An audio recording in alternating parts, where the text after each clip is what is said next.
বইয়ের বুদ্ধি শুনে ফকির পরদিন সকালবেলায় বিসমিল্লাহ বলে বাদশাহ শাহজাহানের রাজ দরবারে, বিশাল দরজা, একজন দারোয়ান লাঠি নিয়ে দাঁড়ায় আছে। ফকির মনে মনে চিন্তা করে, জীবনে বহু দরজা ভিক্ষা করলাম, এরকম লাঠিওয়ালা মানুষ তো দেখিনি। ফকির যখন বিশাল দরজার দিকে যাবার চাই, সঙ্গে সঙ্গে দারোয়ান লাঠি তুলছে, এরকম লাঠি তুলে বলতেছে, এই বেটা কোন দিকে আসিস? ফকির বলতেছে, আমি বাদশাহ শাহজাহানের কাছে যাব। দারোয়ান বলতেছে, আমার দেহের দিকে তাকা আর লাঠির দিকে তাকা। তোর মতন ফকির এই দরজা দিয়ে কোনোদিন প্রবেশ করতে পারবে না। এই দরজা দিয়ে যারা প্রবেশ করবে, বাদশাহ শাহজাহানের উজির নাজির মন্ত্রী আত্মীয় স্বজন যারা, কেবলমাত্র তারাই প্রবেশ করবে, কোনো ফকির প্রবেশ করতে পারবে। ফকির মনে করে চিন্তা করে, বউ কইছে, বউ। এখন ফকির কি করবে? আল্লাহ কোরআনে বলেছেন, উদউ ইলা সাবিলি রাব্বিকা বিল হিকমা। ডাইরেক্ট যখন তুমি না পারবা, তখন তোমাকে হিকমত অবলম্বন করা লাগবে। আপনার বলেন তো, ফকিরের বুদ্ধি আছে না নাই? দরকার আছে না নাই? ফকিরের কিন্তু বুদ্ধি আছে, কিন্তু ফকুন্নির নাই। মা চারটা ভিক্ষা দাও, বেটার বউ বলতে চারটা না, 4 সের দেবো, 4 সের। তো ফকুন্নি ভিতরে ঢুকে বলতে, 4 সের কেন দিব মা? বলে, শাশুড়ি আমার এই গাল দিয়ে অন্য বাড়ির পান খাবার গেছে, এই সুযোগে তুমি ভিক্ষা চাইছো, তোমার 4 সের চাল দিলাম, তুমি যেন কাউরে কইও না। ফকুন্নি বলতেছে, আমার কি ঠেকা পড়ছে, আমি কাউরে কমো না। ওই 4 সের চাল পায় রাস্তার মধ্যে গুদগদ করতেছে, ওই বাড়ির বেটার বউ আমার 4 সের চাল দিয়ে কইলো কাউরে কইও না, আমার কি ঠেকা পড়ছে, আমি কাউরে কমো না। একজন বলতেছে, বাবা ফকুন্নির বেটি গদগদ করে কি বলো? বলে, কিছু না বাবা, ওই বাড়ির বেটার বউ আমার 4 সের চাল দিয়ে কইছে কাউরে জান কইও না, আমার কি ঠেকা পড়ছে, আমি কাউরে কমো না। ফকিন্নি যারে কাছে যায় তার কাছেই বলে, আর বলতেছে কাউরে কমো না। একটা ফকুন্নির বেটি যদি 4 সের চাল সামলাবার না পারে, তাকে যদি বাংলাদেশ সামলাবার দেন, পারবে? আরো জোরে, জোরসে বলো, জোর হলো না, আরো জোরে। সামনে রমজান মাস আসতেছে, বুঝবার পারবেন ঠেলা কাকা। আল্লাহর বান্দার একটু মনোযোগ দেন। ফকির হিকমত অবলম্বন করে এক দৌড়ে গিয়া দারোয়ানের 2টা পা খপ করে সাইফা ধরছে। যে দারোয়ান লাঠি তুলছে সে দারোয়ানের কি ধরছে? এর নামে হিকমত। 2টা পা ধরে কান্দের বলে, ভাই আমি একটু ভিতরে ঢুকবার চাই। দারোয়ান বলতেছে, তুই আমার পা ধরে তো লাভ নেই, কারণ তুইও যা হামও তাই। তুই ভিক্ষা করে খাস আর আমি দরজা পাহারা দিয়ে খাই। রে পাগলা, আমরা একই মানুষ। তুই ভিক্ষা করে খাস, আমি দরজা পাহারা দিয়ে খাই। আমার পা ধরে লাভ নাই, কারণ আমি দরজা খুলে দিলেই তুই বাদশাহ শাহজাহানের কাছে যাইতে পারবি না। আরো 15টা দরজা আছে। কয়টা? প্রত্যেকটা দরজায় একটা করে দারোয়ান এরকম লাঠি নিয়ে দাঁড়ায় আছে। আমি তোরে ছাইরা দিলে পরের দারোয়ান তোরে পিটুন দিবে। ফকির বলতেছে, তুমি শুধু ছাইরা দাও, পরের দারোয়ান দিবে কি দিবে না সেইটা আমার ব্যাপার। দারোয়ান ঠাট্টার স্থলে দরজা খুলে দিছে। ঠাট্টা বলছেন না, যা পিটুন খেয়ে এমনি আসবে। দারোয়ান ঠাট্টা করে যখন দরজা খুলে দেয়, ফকির দরজা খোলা পায় ভিতরে ঢুকে দেয়। 100 গজ দূরে আর একটা দরজা, যেই দরজার কাছে দারোয়ান সঙ্গে সঙ্গে লাঠি তুলে বলতেছে, এই ফকির ঢুকলা কেমনে? সুবহানাল্লাহ কোন? এই ফকির ঢুকলা কেমনে? ফকির বলতেছে, কেমনে ঢুকলাম যদি জানবার চাও, তাহলে প্রথম দরজার দারোয়ানের কাছে যাও। ও আমার পরিচয় পায় কাঁপতে কাঁপতে দরজা খুলে দিছে। এখন তুমি দরজা খুলবা না বন্ধ রাখবা? দারোয়ান মনে মনে চিন্তা করে, এর যদি পরিচয় না থাকতো তাহলে প্রথম দরজার দারোয়ান তো দরজা খুলতো না। ও বেটা যখন খুইলা দিছে, খামাকা দরজা বন্ধ করে আমার চাকরি আমি হারাবো। দারোয়ান যখন দরজা খুলে দেয়, ইমাম গাজ্জালি বলেন, রে দুনিয়ার বান্দা বান্দিরা শোনো, ইমানের কলেমা নিয়ে মৃত্যুর দরজা যদি তোমরা পাড়ি দিবার পারো, কবর বলো, হাসর বলো, মিজান বলো, পুলসিরাত বলো, আর কোনো দরজায় তোমাদের আটকানো হবে না। অফুতিহাত আবওয়াবুহা ওয়া ক্বালা লাহুম খাযানাতুহা সালামুন আলাইকুম তিবতুম ফাদখুলুহা খালিদিন।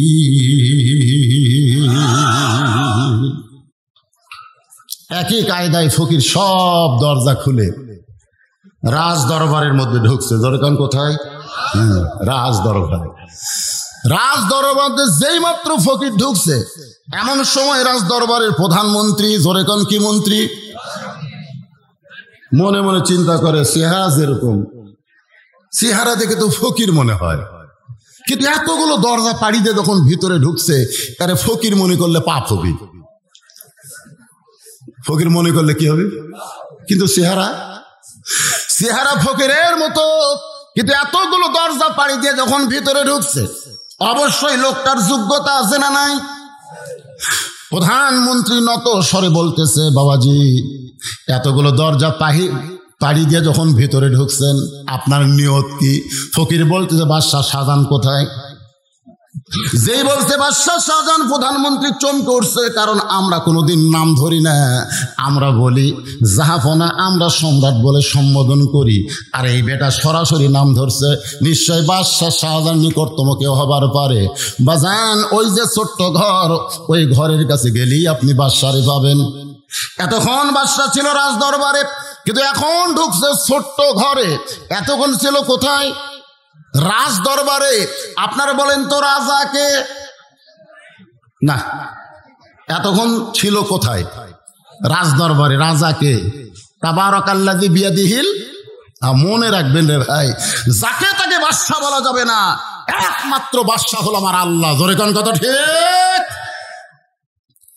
এতক্ষণ ছিল রাজ দরবারে, এখন ঢুকছে ছোট্ট ঘরে।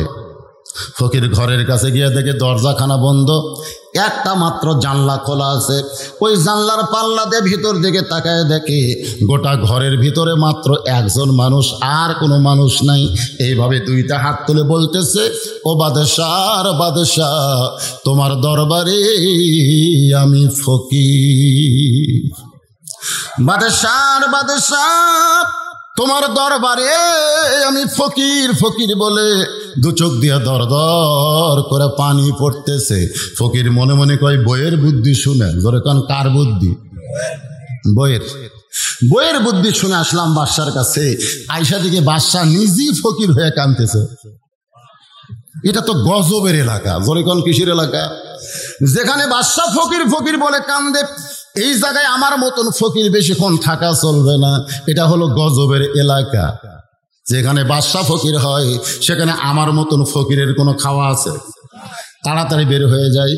বের হওয়ার সময় দারোয়ান বলতেছে, বাবাজি আপনি কি বাদশার সঙ্গে দেখা পাইছেন? দারোয়ান বলতেছে, বাবাজি আপনি কি বাদশার সঙ্গে দেখা পাইছেন? ফকির চিল্লায় বলে, রে দারোয়ানের বাচ্চা দারোয়ান, খালি দরজা পাহারা দেশ, ভিতরের খবর জানিস না? তোরা যাকে বাদশা বাদশা বলে পূজা করতেছিস, আমি নিজের চোখে দেখলাম ফকির হয়ে গেছে। আপনারা বলেন তো, দেখা জিনিসের ইমান বাড়ে না কমে? তোরা দারোয়ানের বাচ্চা চামচাগিরি করিস, যাকে বাদশা বাদশা বলে পূজা করতেছিস, আমি নিজের চোখে দেখলাম, আমি নিজের চোখে দেখেছি দুনিয়াতে কোনো বাদশা নাই, একমাত্র বাদশা হচ্ছে আমার আল্লাহ। ধরে কোন কথা ঠিক কিনা? যদি দেখবার চান তো কোরআন শরীফ হাতে নেন। তাবারাকাল্লাযী বিয়াদিহিল মুলক।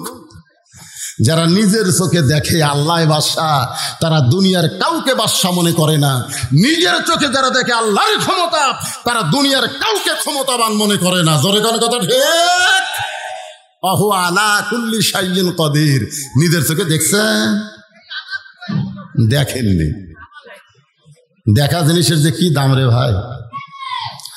আমরা বাংলার মুসলমান দেখতে পাই নাই, কিন্তু অর্ধ পৃথিবীর খলিফা হযরত ওমর দেখার জন্যে মদিনার অলি গলি ঘুরতেছেন, হঠাৎ হযরত ওমর দেখতে পায় দুই পাহাড়ের মাঝখানে বিস্তীর্ণ মরুভূমি। ওই মরুভূমির মধ্যে একজন রাখাল উট আর দুম্বা চড়ায়। ওমর ফারুক আল্লাহর কোরআন দেখার জন্য, আল্লাহর রাজত্ব দেখার জন্য সুবহানাল্লাহ কর, রাখালকে সালাম দিছে, আসসালামু আলাইকুম রাখাল ভাই, আমার পেটে ক্ষুধা লাগছে, আমি উটের এক পেয়ালা দুধ চাই। রাখাল মুস্কি মুস্কি হাসে। ওমর ফারুক বলে, রাখাল হাসো কেন? বলে, হাসার কারণ হলো তুমি আমারে সালাম দিলা, উটের এক পেয়ালা দুধ চাইলে, তোমার সালামের উত্তর দিবার পারবো না, তোমাকে উটের দুধ আমি দিবার পারবো না, আগে জানতে চাই তোমার পরিচয়। ওমর ফারুক চমকে উঠলেন, আমি নিজের পরিচয় গোপন করে আল্লাহর রাজত্ব দেখার জন্য, আল্লাহর কোরআন দেখার জন্য ছদ্মবেশ ধারণ করেছি, এখন যদি পরিচয় দিই তো গুমর ফাঁস হয়ে যাবে। ওমর ফারুক যখন চিন্তা করে, এমন সময় আল্লাহর কোরআন বলে, ওমর তুমি তোমার আসল পরিচয় দাও। তোমার আসল পরিচয় হলো মিল্লাতা আবিকুম ইব্রাহিম হুয়া সাম্মাকুমুল মুসলিমিন। আমাদের জাতির পিতা হযরত ইব্রাহিম। আমাদের জাতির পিতার নাম কি? আরো জোরে। যারা বলবেন না তাদের ভেজাল আছে, ভেজাল। হ্যাঁ, বাবুকে আব্বা করে ডাকে না, শ্বশুরকে আব্বা কেমন আছেন আব্বা, ওর জন্মে ভেজাল আছে। বাপের সামনে দিয়ে শালা কুত্তের মতোর ঘোষঘোষ করা যায়, একটা কথা কয় না। আর শ্বশুরকে আসসালামু আলাইকুম আব্বা কেমন আছেন আব্বা, বুঝবেন ওই বিয়ে জন্মা। জোরে কোন কথা ঠিক কিনা? ওর জন্মে ভেজাল আছে। জাতির পিতা হযরত ইব্রাহিম বলতে যারা জবান বন্ধ করে থাকে, এদের জাতির মধ্যে ভেজাল আছে। জোরে কোন কথা ঠিক কিনা? এটা কি আমার কথা? মিল্লাতা আবিকুম ইব্রাহিম হুয়া সাম্মাকুমুল মুসলিমিন। দারোয়ান আরো দরজার দারোয়ানকে ডাকতেছে, আয়। দারোয়ান গুলো বলে, ডাকো কেন? বলে, মৌলবাদী ঢুকছে। মৌলবাদী? জোরে কোন কি? আমরা যাকে বাদশা বাদশা বলে পূজা করতেছি, আর এই বেটা কয় আমি নিজের চোখে ফকির দেখছি। দারোয়ান সমস্ত দারোয়ান ডাকতেছে, সব দারোয়ান একত্র হয়ে, কেউ ফকিরকে কিল মানে, কেউ লাত্তি মারো। ফকির চিল্লায় বলে, যতই মার মারিস না কেন, নিজের চোখে দেখা জিনিস মিথ্যা বলা যাবে? ফাঁসি দিবি, রিমান্ডে নিবি, জেলে দিবি, দাও, কোনো আপত্তি নাই। নিজের চোখে দেখা জিনিস, তাবারাকাল্লাযী বিয়াদিহিল মুলক ওয়া হুয়া আলা কুল্লি শাইইন কাদির। সমস্ত দারোয়ান ফকিরকে কিল মারে, লাত্তি মারে। ফকির চিল্লায় বলে, আরো মার, আরো মার, মারতে মারতে আমাকে সাইজ কর। দারোয়ান গুলো কয়, কি পাগলা ঢুকছে রে, আরো মার, আরো মার, মারতে মারতে আমাকে সাইজ কর। আসলে সাইজ করার দরকার আছে না নাই? ভেজাল ঢুকছে সোনার ভিতরে। এখন সোনা নিয়ে গেছে স্বর্ণকারের কাছে, যা বলতেছে আমাকে আসল করে দেন, আসল। স্বর্ণকার বলতেছে, ভাই আসল করবার গেলে তো, খরিদ্দার বলতেছে আমি আসল সোনা চাই। তো এখন সোনা আসল করবে অ্যাসিডের মধ্যে ফেলে দিছে। কার মধ্যে?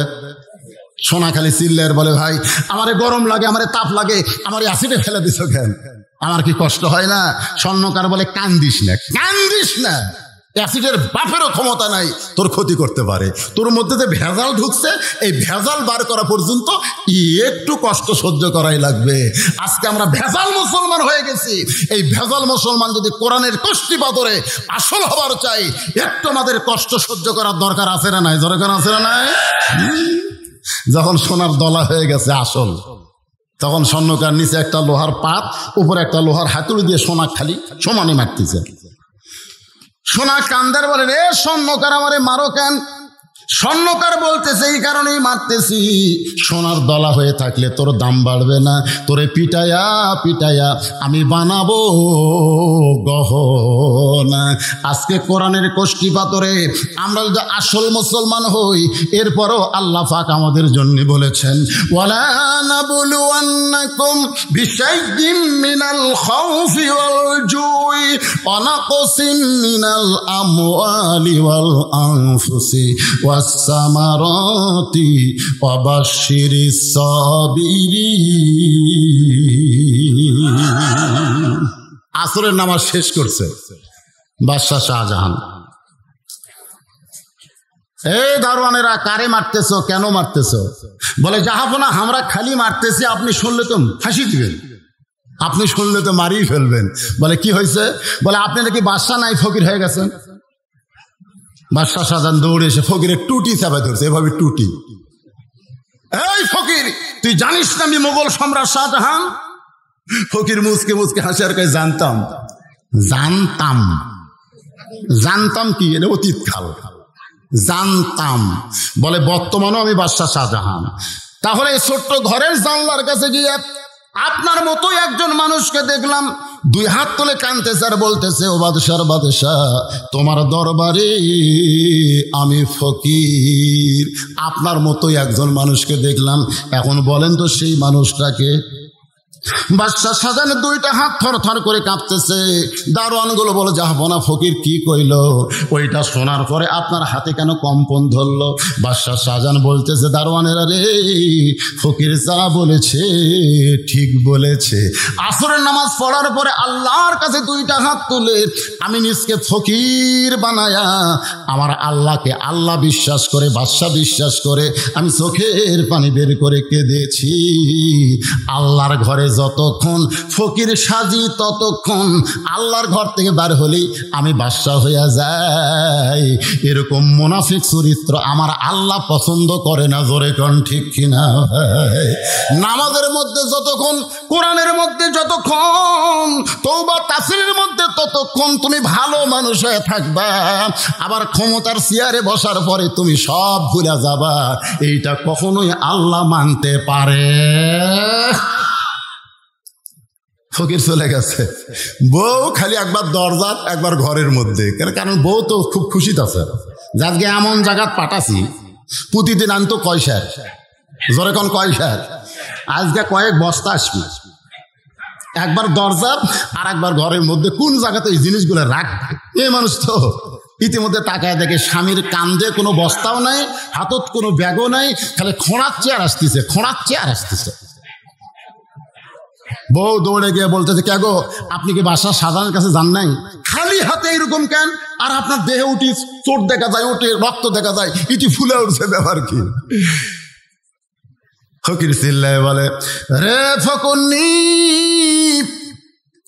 নকল বাদশার কাছে গিয়া আমি আসল বাদশার খবর পেয়েছি। আর আসল বাদশার খবর পাইতে গেলে এরকম একটু শাস্তি পেতেই হয়। সুবহানাল্লাহ। নকল বাদশার কাছে যায়, কোন বাদশার খবর আছে? আসল বাদশার নাম কি? আরো জোরে। ফকুন্নি বলতেছে, এই জন্যই তো পাগল হয়ে গেছেন, এত মার মারছে, এখন কি করবেন? ফকির বলতেছে, তরিকা পাইছি। তরিকা, তরিকা মানে রাস্তা। তরিকা মানে কি? ঘরের মধ্যে গিয়া ফকির দুই হাত তুলে কাঁদতেছে আর বলতেছে, ও বাদশাহ শাহজাহানের বাদশাহ, বাদশাহ শাহজাহান যদি তোমার কাছে ফকির বানায়া তুমি মুঘল রাজ্য যদি তাক দিবার পারো, আমি তোমার কাছে ওই ফকির হয়ে কাঁদতেছি, আমাকে জানার ভিক্ষা করা না লাগে। ভিক্ষা তোমার দরবারে করতেছি, আমার খাবার ব্যবস্থা করো। ওমা মিন দাব্বাতিন ইল্লা আলাল্লাহি রিজকুহা। আপনারা বলেন তো, রিজিকের ব্যবস্থা কার হাতে? আল্লাহ কোরআনে বলেছেন, ফালিয়াবুদু রাব্ব হাযাল বাইত আল্লাযী আত'আমাহুম মিন জু'ইন ওয়া আমানাহুম মিন খাউফ। ফকির যখন আল্লাহর কাছে কাঁদতেছে, ও বাদশার বাদশাহ, তোমার কাছে আমি খাবার চাই, তোমার কাছে ভিক্ষা চাই, মানুষের দরজাত ভিক্ষা করা আমার জায়েজ নাই। বউ সাইড থেকে বলতেছে, পিটুন খায়া পাগল হচ্ছে, কান্দে মরে গেল, তোমার বাড়িতে খাবার আসবে না, ভিক্ষা করবার যাও। আজকে আমাদের অনেকের এরকম বিশ্বাস, আল্লাহ দিবার পারে, এরকম পারে না। না না, আল্লাহও লাগে, হিল্লাও লাগে। অনেকে বলে আল্লাহ খালি আল্লাহ দেওয়া হয়, হিল্লাও লাগে। হিল্লা আপনারা বলেন তো লা ইলাহা ইল্লাল্লাহর মধ্যে কোনো হিল্লা আছে? কোনো হিল্লা নাই। একটু মনোযোগ দিয়ে শুনবেন, ফকির কাঁদতেছে কার কাছে? রাখাল বলতেছে তোমার আসল পরিচয় দাও। ওমর ফারুক বললেন আমার আসল পরিচয় হলো আমি একজন মুসলমান। রাখাল বলতেছে মুসলমান যদি তোমার পরিচয় হয় তাহলে তুমি দুধ চাইলা কার কাছে? কারণ আসল মুসলমান যারা হবে তারা চাওয়ার ব্যাপারে সতর্ক থাকবে। আসল মুসলমান আল্লাহ ছাড়া অন্য কারো কাছে চাবে। সঙ্গে সঙ্গে ওমর ফারুক কান্দার বলে রাখাল ভাই চাওয়ার ব্যাপারে আমার ভুল হয়ে গেছে। রাখাল বলতে যে ভুলটা যখন স্বীকার করলাম তাহলে তওবা করার সুযোগ আছে। ওমর ফারুক বলে আমি তওবা করতেছি। রাখাল বলে তুমি মূর্খ মানুষ, তুমি তওবা কেমনে করবা? কারণ চাওয়ার ব্যাপারে যারা সতর্ক হয় না তারা হলো দুনিয়ার সবচাইতে বড় মূর্খ। দরকার হলে ফাঁসির মঞ্চে যাবে। আসল মুসলমান কোনোদিন রাষ্ট্রপতির কাছে বাঁচার দরখাস্ত লিখবে না। আসল মুসলমান জানে যে যার কাছে আমি বাঁচার দরখাস্ত লিখবো ও নিজেই তো বাঁচবে না। আমাদের বাংলাদেশে 3টা রহমান ক্ষমতার চেয়ারে থাকা মরছে। একটা হলো বঙ্গবন্ধু শেখ মুজিবুর রহমান, একটা হলো জিয়াউর রহমান, আর একটা হলো জিল্লুর রহমান। এই 3টা কিন্তু প্রেসিডেন্ট থাকা অবস্থায় মারা গেছে। ধরে কোন কথা ঠিক কিনা? তাহলে কি বুঝতেছেন? প্রেসিডেন্ট কিছুই না, আল্লাহ হচ্ছেন বাদশাহ আর আমরা সবাই হলাম কি খলিফা, আমরা হলাম ফকির মিসকিন। রাখাল বলতেছে আমি তওবা পড়াই, তুমি আমার সঙ্গে তওবা পড়ো। এবার রাখাল হযরত ওমরকে তওবা পড়াচ্ছে। আস্তাগফিরুল্লাহ রাব্বি মিন কুল্লি জামবি ওয়া তুবু ইলাইহি। ওমর ফারুক তওবা করার পরে বলতেছে ও রাখাল ভাই আল্লাহর হস্তে ওটের 1 পেয়ালা দুধ দাও, যেই দুধটা পান করে ক্ষুধা তৃষ্ণা নিবারণ করতে চাই। রাখাল মুচকি মুচকি হাসে। ওমর ফারুক বলে রাখাল হাসতেছো কেন? বলে হাসার কারণ হলো তওবা করার পরে তুমি আবার মুনাফিকি খুললে। চেয়ারম্যান হওয়ার আগে তুমি কি বলেছিলে? আমি জনগণের বন্ধু, গরিবের বন্ধু, আমি তোমাদের সব সময় কাছে থাকতে চাই, এই বলে তুমি চোখের পানি নিয়ে তওবা করে ভোট নিলে। এখন চেয়ারম্যান হওয়ার পরে বলতেছ আমার টাইম নাই। জোরে কোন কথা ঠিক কি না? আপনার বলেন তো এরকম মুনাফিক আছে না নাই? জোরে কোন আছে না নাই? রাখাল বলতেছে তওবা করার পরে তুমি আবার মুনাফিকি করলে। ওমর ফারুকের চেহারা রক্তের মতো লাল হয়ে গেছে। কারণ কাফের সহ্য করা যাবে, মুনাফিক সহ্য করা যাবে না। কাফের থাকবে জাহান্নামের উপরে আর মুনাফিক থাকবে জাহান্নামের তলে। কাফের যেগুলো পেশাব পায়খানা করবে জাহান্নামের নিচে থেকে মুনাফিক সেইগুলা খাদ্য খাবে। সাহাবেরা বললেন এ রাসূলুল্লাহ এই বদমাইশ মুনাফিক কোন দলের মধ্যে আবাদ হবে? আল্লাহ নবী বলেন ইহুদি খ্রিস্টান বৌদ্ধ হিন্দুর মধ্যে কোনো মুনাফিকের আবাদ নাই। মুনাফিকের আবাদ হবে মুসলমানের ভিতরে। এই মুহূর্তে গোটা পৃথিবীর মধ্যে সবচেয়ে মুনাফিকের ফ্যাক্টরির দেশের নাম হলো বাংলাদেশ। গোটা পৃথিবীতে এত মুনাফিক কোনো দেশে নেই। আপনারা বলবেন হুজুর এত বড় কথা কোন? দেখেন কিছুক্ষণ আওয়াজ শোনেন, আপনি নিজেরই ধরা খাবেন। রে আমি কি রে? ওমর ফারুক বলে রাখাল আমার মধ্যে মুনাফিকের কি দেখলাম? রাখাল বলতেছে লিমা তাকুলু মা লা তাফালুন, তোমার মুখের সাথে অন্তরের মিল নাই। তুমি সত্যি করে বলো তো আমি কি উটের মালিক? আমি যদি উটের মালিক হইতাম তুমি আমাকে রাখাল বলতো না। যখন তুমি আমাকে রাখাল বলেছো তখন তোমার মন বলতেছে আমি উটের মালিক না। আর মালিক বাদ দা রাখালের কাছে আল্লাহর হস্তে চাইলেও রাখাল দিবার পারবে। আমার ওয়াজে আপনারা শুনছেন, এটা আমার জীবনেই ঘটছে। কেবল টেস্ট থেকে নামছি, ইতিমধ্যে এক লোক দৌড়ে এসে বলছে যে হুজুর হাতের মধ্যে একটা কসকসা টাকা দিয়ে দোয়া করেন। এগুলো কি দোয়া ভাই? বলে আমার বইয়ের পেটে বাচ্চা হয়েছে, আল্লাহ যেন একটা পুত্র দেন। যেই কইছে আমি পকেট থেকে 200 বের করে দিলাম। কয় হুজুর আমি তো টাকা চাইবি। আমি বললাম পাগলা তুইও জাহামতে। আমি পরপর 3টা মেয়ের বাপ, আমি নিজে। আমার দোয়া দিয়ে যদি পেটের বাচ্চা পুত্র হয় তাহলে আল্লাহ আমাকে একটা অন্তত পুত্র দিত। কারণ যতবার আমার বইয়ের পেটে বাচ্চা হয়েছে প্রত্যেকবার আমি দোয়া করছি আল্লাহ একটা পুত্র দাও। তা আমার দোয়া দিয়ে আমার বইয়ের ডাই হয়নি, তোর বইয়েরটা হবে। তখন বলে হুজুর তাহলে আপনি টাকা আপনি নেন, আমারটা আমাকে দেন। যেই দিছি ওই টাকা নিয়ে দৌড় দিচ্ছি। আমি পিছন দিক দিয়ে খপ করে ধরে বললাম কোথায় যাবি? বলে যেই হুজুরের বেটা চলে আসে আমি তার কাছে দোয়া চাবো। আমি বললাম কোনো হুজুরের কাছে না, কোনো পীরের কাছে না, কোনো বাবার কাছে না, কোনো মাজারে নয়। মুসলমান যদি পাইতে চায় কেবলমাত্র আল্লাহর কাছে চাইতে হবে। রাখাল বলে, পথিক সত্যি যদি আল্লাহর রাস্তে উঠে এক পেলা দুধ চাও, তাহলে এখান থেকে মালিকের বাড়ি হলো 10 মাইল দূরে। ওই মালিকের দরজাত গিয়ে বলো, মালিক তোমার রাখাল উট আর দুম্বা চড়াই, তুমি মালিক যদি হুকুম দাও তাহলে রাখাল আল্লাহর রাস্তে উঠে এক পেলা দুধ দিবে। উমর ফারুক বলে, রাখাল ভাই অত তোর মালিকের বাড়ি যাওয়ার দরকার নাই, বরং তোমাকে 2টা টাকা দিলাম, এই 2টা টাকার বিনিময়ে তুমি উটের এক পেলা দুধ দাও। রাখাল মুসকি মুসকি হাসে। উমর ফারুক বলে, রাখাল হাসো কেন? বলে, হাসার কারণ হলো তুমি হযরত উমরকে চেনো। সুবহানাল্লাহ।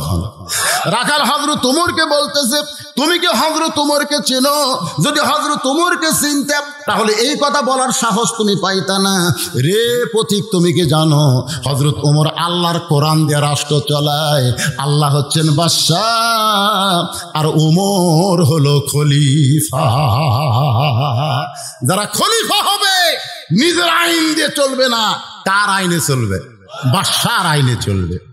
আল্লাহর কোরআন দিয়ে যেদিন থেকে রাষ্ট্র চলে সেদিন থেকে উমরের গুপ্ত বাহিনী যদি দেখতে পাই তুমি আমারে 2 টাকা ঘুষ দিছো আর আমি মালিক বাদ দিয়ে তোমাকে উটের এক ফেলা দুধ দিলাম, তাহলে তোমাকেও ধরবে আমাকেও ধরবে। এই বয়সে কি তুমি ধরা পড়বার চাও? ওমর ফারুক বলে, রাখাল ভাই তাহলে চলো আমরা পাহাড়ের গুহার মধ্যে যাই, এই গুহার মধ্যে গিয়ে তোমার গোপনে 2 টাকা দিব, তুমি গোপনে উটের এক পেলা দুধ দিবে, তাহলে তোমাকেও ধরতে পারবে না, তোমার মালিকও জানতে পারবে না। সঙ্গে সঙ্গে রাখাল চিল্লায় বলে, ভণ্ড তুমি, ভণ্ড তুমি, ভণ্ড। ওমর ফারুক বলে, রাখাল আমার মধ্যে ভণ্ডামির কি দেখলে? রাখাল বলে, পথিক ওই গুহার মধ্যে দেওয়া নেওয়া করলে উমরের গুপ্ত বাহিনী দেখতে পাবে না, আমার মালিক জানতে পারবে না, কিন্তু রাখালের আল্লাহ দেখতে পায়। লিল্লাহে তাকবীর। আজকে প্রত্যেকটা জিনিসের দাম ব্যবসায়ীরা বাড়া দিচ্ছে, জোরে কোন কথা ঠিক কিনা? যেই শোনে ম্যাস্টেট আসতেছে, ম্যাস্টেট উরি বাবা। কতকগুলো আবার কয় সিসি ক্যামেরা আছে, সিসি এক শালাকের ইমান নাই। সিসি ক্যামেরা পুলিশের চিন্তা মুসলমান কোনোদিন করতে পারে না। মুসলমানের চিন্তা হলো তোমার 2 কান্দে 2 মোহরি লেখিতেছেন ডায়েরি, 2 কান্দে 2 মোহর। কে গান গালি গুনাহ হবে? তোমার 2 কান্দে 2 মোহরি লেখিতেছেন ডায়েরি, দলিল দেখে রায় দিবে, দলিল দেখে রায় দিবে, টাকা পয়সার নাই কারবার। আছেন আমার মুক্তার, আছেন আমার বারিস্টার, শেষ বিচারের হাইকোর্টেতে তিনি আমায় করবেন পার। আমি পাপী তিনি জামিনদার, মনের ঘরে তালা দিয়া চাবি নিয়ে আসেন সাই। আমি অধম সাধ্য কি তার, আমি অধম সাধ্য কি তার, হুকুম ছাড়া বাইরে যাই, হুকুম ছাড়া বাইরে যাই। সেই দিন সে স্টেশনে থাকবে নানান প্যাসেঞ্জার, দ্রুত জানে পার হবে সে টিকিট কাটায় আসে যার। পারাপারে থাকলে তারা সঙ্গে নিও গাড়ি ভাড়া, পারাপারে থাকলে তারা সঙ্গে নিও গাড়ি ভাড়া। জবাবদিহি করতে হবে, জবাবদিহি করতে হবে, ধরলে টিকিট কালেক্টর।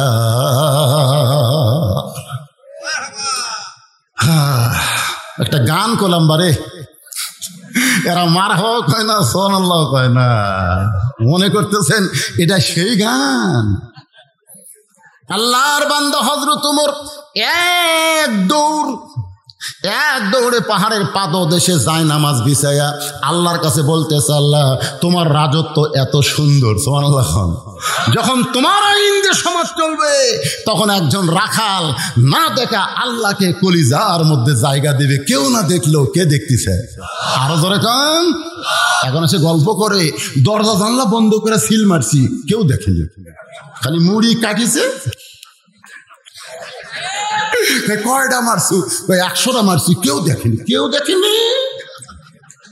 যদি ফুলগুলো হয় অভিমানে ঝরে যায়, আমি মালা গেথে বলো কারে পরাবো, সে যে কেন এলো না কিছু ভালো লাগে না, 100টা মুড়ি ছিল মারছো, কবরে আসুক তোমায় মজা দেখাবে।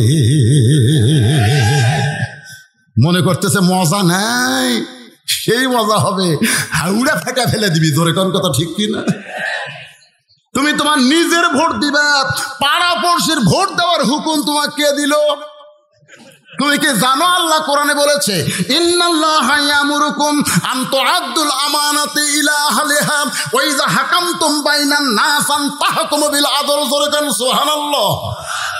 আমার ফারুক আল্লাহর কাছে কাঁদতেছে, আল্লাহ তোমার রাজত্ব এত সুন্দর, যখন তোমার রাজত্ব চলবে আর মানুষ যখন আল্লাহর আইনে খেলাফতি চর্চা করবে, তখন একজন রাখাল না দেখা আল্লাহকে কলিজার মধ্যে কার কাছে কাঁদতেছে? এমন সময় রাখাল পিছনে এসে বলতেছে যতই কান্দো তোমাকে উটের দুধ দেওয়া গেল না। ওমর ফারুক বলে রাখাল ভাই, উটের দুধের কোনো দরকার আমার নাই, বরং তোমার কাছে আমি জানতে চাই তুমি না দেখা আল্লাহকে কলিজার মধ্যে জায়গা দিয়া, কেউ না দেখলেও আল্লাহ দেখতেছে, এই বিশ্বাসে তুমি চলতেছো, এর বিনিময়ে তোমার চাহিদা কি? চাহিদা বোঝেন না? আপনাকে চাহিদা কি? এই কতক্ষণ চাহিদা কি? আমির হামজা জেলখানাত বন্দি করে রাখছে। একজন গিয়ে বলতেছে, আমির হামজা ভাই প্রত্যেকদিন সকালে তোমার 2টা ছোট মেয়ে কান্দে, আবার সন্ধ্যার সময় কান্দে, এরপরেও তুমি জেলের মধ্যে বন্দি আছো, তোমার চাহিদা কি? একটা চাহিদা আছে না নাই? কতক্ষণ আছে না নাই? ওমর ফারুক বলে রাখাল, রোদে পুড়ে পুড়ে তুমি রাখালি করতেছো, তোমার ভালো কোনো খাবার নাই, ভালো কোনো চাকরি নাই, ভালো কোনো বাড়ি নাই, এরপরেও তুমি আল্লাহর আইন কোরআন মানতেছো, এর বিনিময়ে তোমার চাহিদা কি? দুনিয়াতে তোমার কোনো শান্তি হলো না, তোমার চাহিদা কি একটু বলবা না? রাখাল চোখের পানি বের করে বলে, পথিক আমার চাহিদা যখন জানতে চাও তাহলে শোনো, আমার চাহিদা হলো রব্বানা আতিনা ফিদ দুনিয়া হাসানাতাও ওয়া ফিল আখিরাতি হাসানা ওয়া কিনা আযাবান্নার। ওমর ফারুক বলে, রাখাল ভাই আমি তোমার চাহিদার কথা জানতে চাইলাম আর তুমি কোরআনের আয়াত করলে। রাখাল বলে, তুমি আসলেই মূর্খ। ওমর চুপ করছে, তুমি আসলেই মূর্খ। আমি কোরআনের আয়াত দিয়ে 2টা চাহিদার কথা বললাম, একটা হলো দুনিয়ার সৌন্দর্য, একটা হলো আখিরাতের সৌন্দর্য।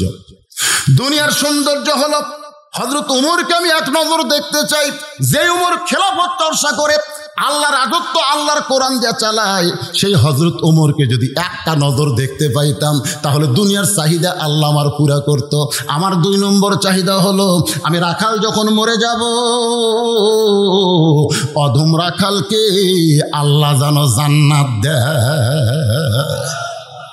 ওমর ফারুক দৌড়ে এসে রাখালের হাতটা এরকম ধরে 3 বার চুমু খাচ্ছে। রাখাল বলে, কি পাগলা রে, আমার ঘামাতে চুমা দিলে। ওমর ফারুক বলে, রাখাল ভাই তোমার 2 নম্বর চাহিদা আল্লাহ পুরো করার সঙ্গে সঙ্গে আল্লাহ তোমাকে জান্নাত দিয়ে দিবে। রাখাল মুসকি মুসকি হাসে। ওমর ফারুক বলে, হাসো কেন? বলে, হাসার কারণ হলো মরে গেলে জান্নাত পাবো, এই বাকি কথা ভালোই কও। এই কথা সবাই বলতে পারে, টাকা দিল 10 বেশ তো ফসাফস, টাকা দিল 20 আল্লাহ বেশ তো দিয়ে দিস, এইরকম দোয়া সবাই করবার পারে। মরে গেলে জান্নাত পাবো এই কথা তুমি সহজেই বলতে পারলে, কিন্তু হযরত উমরকে এক নজর দেখতে পাবো এই কথা বলতে তোমার কোন জায়গাত বাজে?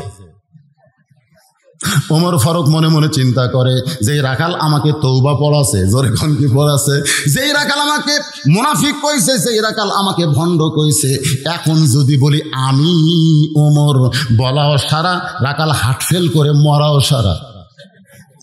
কয়েকদিন আগে একটা আপনার ফেসবুকে দেখছেন, ভাইরাল হয়েছে। এক লোক বলতেছে, আমি বেতন পাই 9,000, ধরে কোন কয় হাজার, এই চাউল আর সয়াবিন তেল কিনতে আমার টাকা শেষ, এখন আমি কি করব, আমি কি খাবো, এই বলতে বলতে একেবারে ভাইজান ওটা আবার ফেসবুকে ভাইরাল হয়ে গেছে, ওই হার্ট অ্যাটাক করছে। বর্তমানে সরকার করোনা হয়ে কত মানুষ মরতেছে এই চিন্তা করবার যে হার্ট অ্যাটাকে যে হাজার হাজার মানুষ মরতেছে ওদিকে খেয়ালই নাই। জোরে খান কথা ঠিক, খালি একটা মরা বন্ধ করতেছে, করোনা হয়ে যার না মরে, অন্যদিকে মরা পাউস হয়ে যায়। 3 বছরে করোনা হয়ে মরছে মাত্র 29,000। এটা নিয়ে সরকারের চিন্তা। প্রতি বছরে ক্যান্সার হয়ে মরতেছে 50,000, ওদিকে সরকারের কোনো টেনশন নেই। হাই রে করোনা, এই রে করোনা, সব লাখ বান্ধে ঘুরে বেড়ায়। আমাকে এলাকার আগে গরুরা তখন জামাত খাইতো, তখন গরুর মুখত কি দিত, এখন সব গোমাই দেয় ঘরে ঘরে, অসুবিধা নাই। কিন্তু আরো বহু বেদি বেরাম আমাদের আছে না নাই? জোরে করে আছে না নাই? আল্লাহুম্মা ইন্নী আউযু বিকা মিনাল বারাস ওয়াল জুনুন ওয়াল জুযাম ওয়া মিন সাইয়িল আসকাম। আল্লাহ করোনা থেকে আমাদের হেফাজত করুক। জোরে কোন আমিন। রাখাল বলে পথিক, হযরত ওমরকে এক নজর দেখতে পাবো, এই কথা বলতে তোমার কোন জায়গা বাজে? ওমর ফারুক মনে মনে চিন্তা করে, আমি যে ওমর, আমি যে ওমর, এই কথা রাখালকে কেমনে বলবো? এমন সময় আল্লাহর কোরআন বলতেছে, ওমর ডাইরেক্ট যদি বলবার না পারো, ডাইরেক্ট তুমি যে ওমর এটা যদি ডাইরেক্ট বলবার না পারো, তাহলে এটার নাম কি? বর্তমানে আমরা বক্তারা ডাইরেক্ট কোনো কথা বলবার পারতেছি না, কারণ ডাইরেক্ট বললে বিপদ। এই জন্য সরাসরি এরকম না বলে, হ্যাঁ, ওমর ফারুক যদি বলে আমি ওমর, বলাও সারা মরাও সারা। এখন ডাইরেক্ট যদি বজরশিদ বলে বড়াও সারা, ধরা পড়াও সারা। সরকার কথা ঠিক, তা আমি ধরা পড়বো, এমনি তো সবগুলা ধরা পড়িছে। এখন যদি আমিও পড়ি তাহলে তো বিপদ হয়ে যাবে রে ভাই। ওমর ফারুক বললেন, রাখাল সত্যি যদি হযরত ওমরকে দেখবার চাও, তাহলে ফজরের নামাজ তোমাকে সামনে কাতারে আদায় করা লাগবে। ফজরের নামাজ যদি সামনে কাতারে আদায় করো, তাহলে মেহরাবের দিকে লক্ষ্য করে দেখবা যেই মানুষটা ইমামতি করতেছে ওই মানুষটি হলেন হযরত ওমর। রাখাল ছোট বাচ্চার মতন কান্দে। ওমর ফারুক বলে, রাখাল কান্দো কেন? রাখাল বলতেছে, আমি বারান্দায় নামাজ পড়ি, আমি মসজিদের ভিতরে ঢোকার সাহস পাই না, কারণ মসজিদের মধ্যে দামি দামি সাহাবী, ওই দামি দামি সাহাবীর মধ্যে আমি রাখাল কেমনে যাই, এই জন্য বারান্দায় নামাজ পড়ি ভাই। ওমর ফারুক বলে, রাখাল তুমি কম দামি বারান্দায় নামাজ পড়ো, মসজিদের মধ্যে দামি দামি, এই কথা তোমারে কে বুঝাইলো? আল্লাহর আইন হলো ইন্না আকরামাকুম ইনদাল্লাহি আতকাকুম। ওই ব্যক্তি সবচাইতে দামি হয় যার কলিজার ভিতরে আল্লাহর বেশি ভয়। আপনারা মনে করছেন বজরুল চেয়ারে বসে ওয়াজ করতেছে, বজরুল স্টেজের উপরে বসে আছে, বজরুল দামি। আসলে আমি দামি না, আপনাদের মাঝখানে এমন একজন মহামানব বসে আছে যার তাকওয়ার কারণে আল্লাহ গোটা মাহফিলকে কবুল করে নিবে। কোনো সময় মিছে মনে করবেন না যে উপরে বসে থাকলেই তার দাম বেশি, এটা মনে করবেন না। কারণ মুদির দোকানে যখন পাথর সাজায়, আপনারা খেয়াল করে দেখবেন নিচে যে পাথর থাকে 1000 গ্রাম, তার উপর 500, তার উপর 200, তার উপর 100, তার উপর 20। আপনারা নিচে তারা বসে আছেন, আপনারা 1000 গ্রাম রে, সভাপতি ছাড়া, ইল্লা সভাপতি ছাড়া আমি হলাম 20 গ্রাম। আপনি জানেন অনেক বক্তার জিবা টানা বের করে ওই জিবার মধ্যে জাহান্নামের কলা বসানো হবে, জাহান্নামের কলা। মাথার টুপি থাকবে, হাউড়া দাড়ি থাকবে, ফেরেশতারা টানে টেনে জাহান্নামে নিয়ে যাবে। তখন আপনারা বলবেন, আল্লাহ এই হুজুরের ওয়াজ শুনে আমল করে আমরা জান্নাতে হলাম, হুজুর কোথায় নিয়ে যান? আল্লাহ তখন বলবে, লিমা তাকুলু মা লা তাফালুন, এই বক্তা ওয়াজ করছে কিন্তু আমল করেনি, এই জন্য বক্তাকে জাহান্নামে নিয়ে যাচ্ছি। তখন আপনারা বলবেন, আল্লাহ এই হুজুর ওয়াজ শুনে আমরা জান্নাতে যাচ্ছি আমল করে, হুজুরকে জান্নাত দেন। আল্লাহ তখন বলবে, অলা তাস্তাহি আনফুসুকুম, হুজুরের কারণে নয়, শ্রোতার কারণে আমি হুজুরকে জান্নাত দিয়ে দিলাম। কে দামি কে কম দামি, এইটা বারান্দা ভিতর না রাখাল রে, ভিতরে যারা নামাজ পড়ে তারা দামি, তুমি কম দামি, এ কথা তোমারে কে বুঝাইছে? যদি হযরত ওমরকে দেখবার চাও, তাহলে ফজরের নামাজ তোমাকে সামনে কাতারে আদায় করা লাগবে। রাখাল বলতেছে, তাহলে আজকে এশার নামাজের পর আমি বাড়িতে যাব। ওমর ফারুক বললেন কেন? বলে এশার নামাজ পড়ে যদি বাড়ি যাই তাহলে ফজরের নামাজ সামনে কাতারে কেমনে পাবো? এই জন্য এশা থেকে ফজরের নামাজ সামনে কাতারে ধরার চেষ্টা করা লাগবে। ওমর ফারুক বললেন রাখাল ভাই 3 ওয়াক্ত নামাজ তাড়াতাড়ি, আসর মাগরিব এশা এই 3 ওয়াক্ত নামাজ হলো তাড়াতাড়ি, আর এশা থেকে ফজর, ফজর থেকে জোহর এই 2 ওয়াক্ত লম্বা কেন? রাখাল বলতেছে আমি জানি না। ওমর ফারুক বললেন শোনো, ফজর থেকে জোহর লম্বা সময় দেওয়ার কারণ হলো ওই লম্বা সময়ের মধ্যে চাকরি করবে, ব্যবসা বাণিজ্য করবে, খেতে খামারে কাজকাম করে দেহের যে ক্ষয় হবে। এশা থেকে ফজর লম্বা সময় দেওয়ার কারণ হলো ওই লম্বা সময়ের মধ্যে ঘুম পারলে আল্লাহ তাআলা ওই ক্ষয়গুলো পুরা করে দিবে। এখন বলো, এশার নামাজ পড়ে তুমি যদি ফজর ধরবার চাও, তোমার চোখত যদি ঘুম ধরে, তাহলে তুমি কি করবা? রাখাল বলতে যে পথিক, ঘুমটা যদি ধরে তাহলে মসজিদের মধ্যে ঘুমায়া যাব। যেই বলছে মসজিদের মধ্যে ঘুমাবো, ওমর ফারুকের চেহারা রক্তের মতন লাল। এই মসজিদের মধ্যে ঘুম পাড়ার দলিল দে। তুই যে বললি ঘুম যদি ধরে তাহলে মসজিদের মধ্যে ঘুমায় যাব, ঘুম পাড়ার একটা দলিল থাকা লাগবে না? মা তাকুম রাসূলু ফাখুযুহু ওয়া মা নাহাকুম আনহু ফান্তাহু। আমার নবী যেটা করেছেন সেটা করা লাগবে, নবী যেটা করেনি সেটা করা যাবে। কথা কন না কেন? সবাই জোহর নামাজ পড়ে বাড়িতে গেছে, ওরা 3 জন 4 ফ্যান দিয়ে, 3 মুসল্লি কয় ফ্যান? 4 ফ্যান দিয়ে গল্প করতেছে।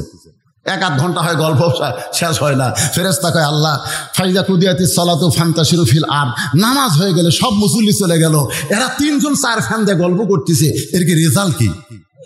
আল্লাহ বলতেছে নামাজের পরে যতক্ষণ গল্প করেছে, এই গল্প করার সময় মাথার উপর যে ফ্যান ঘুরিছে, এই ফ্যানের বিল, কারেন্টের বিল এই 3 জন আলাদাভাবে না দেওয়া পর্যন্ত এরা জান্নাতে যাওয়ার পারবে না। কারণ মসজিদ ওর বাপের ঘর না, ইচ্ছা মতো ফ্যান ঘুরাবি। জোরে কোন কথা কন না কেন? এই যে রমজান মাস আসতেছে, এখন জোরে নামাজ পড়বার দেয় আর বাড়িতে আসবি না, ওই টাইস মুছে ওটি কাথবি।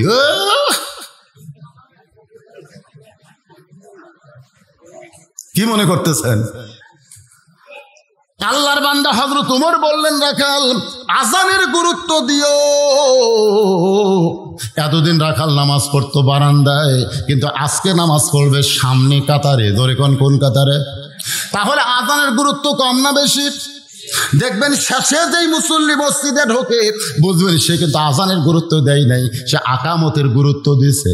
আযান আর আকামত দুটো কি এক? জোরে কোন দুইটা কি এক? না। আজান দিয়ে যা শুনে যারা আসে ওরা সামনে কাতার, দ্বিতীয় কাতার, তৃতীয় কাতার পায়। আর যারা আকামত ধরবার আসে, আকামত ওরা কিন্তু ওই যে আপনার মহাদেবপুর কেন্দ্রীয় মসজিদে নামাজ পড়বি ঠিকই, কিন্তু খালি ঘড়ি দেখবি। যেই দেখতেছে আর 1 মিনিট পরে জামাত শুরু হবে, তাড়াতাড়ি তালা দিয়ে তাড়াতাড়ি তালা মারছে, মারে দৌড়ে এসে শেষ কাতারে বারান্দায় আল্লাহু আকবার। যে হাত বানছে মিন শারিল ওয়াসওয়াসিল খান্নাস, তখন ভিতরে খান্নাস বলতেছে তাড়াতাড়ি তো তালা মারলি ছোড়ানি। এই হাত বান্দার আগে কিন্তু কিছুই বলবে না। যাই এরকম হাত বানছেন তখন বলতেছে তাড়াতাড়ি তো তালা মারলি চাবি। নামাজ পড়তেছে, আচ্ছা হাদিস আছে বিস্তারিত, হুজুরি কলব ব্যতীত পশ্চিম কালেও নামাজ তোর হবে না।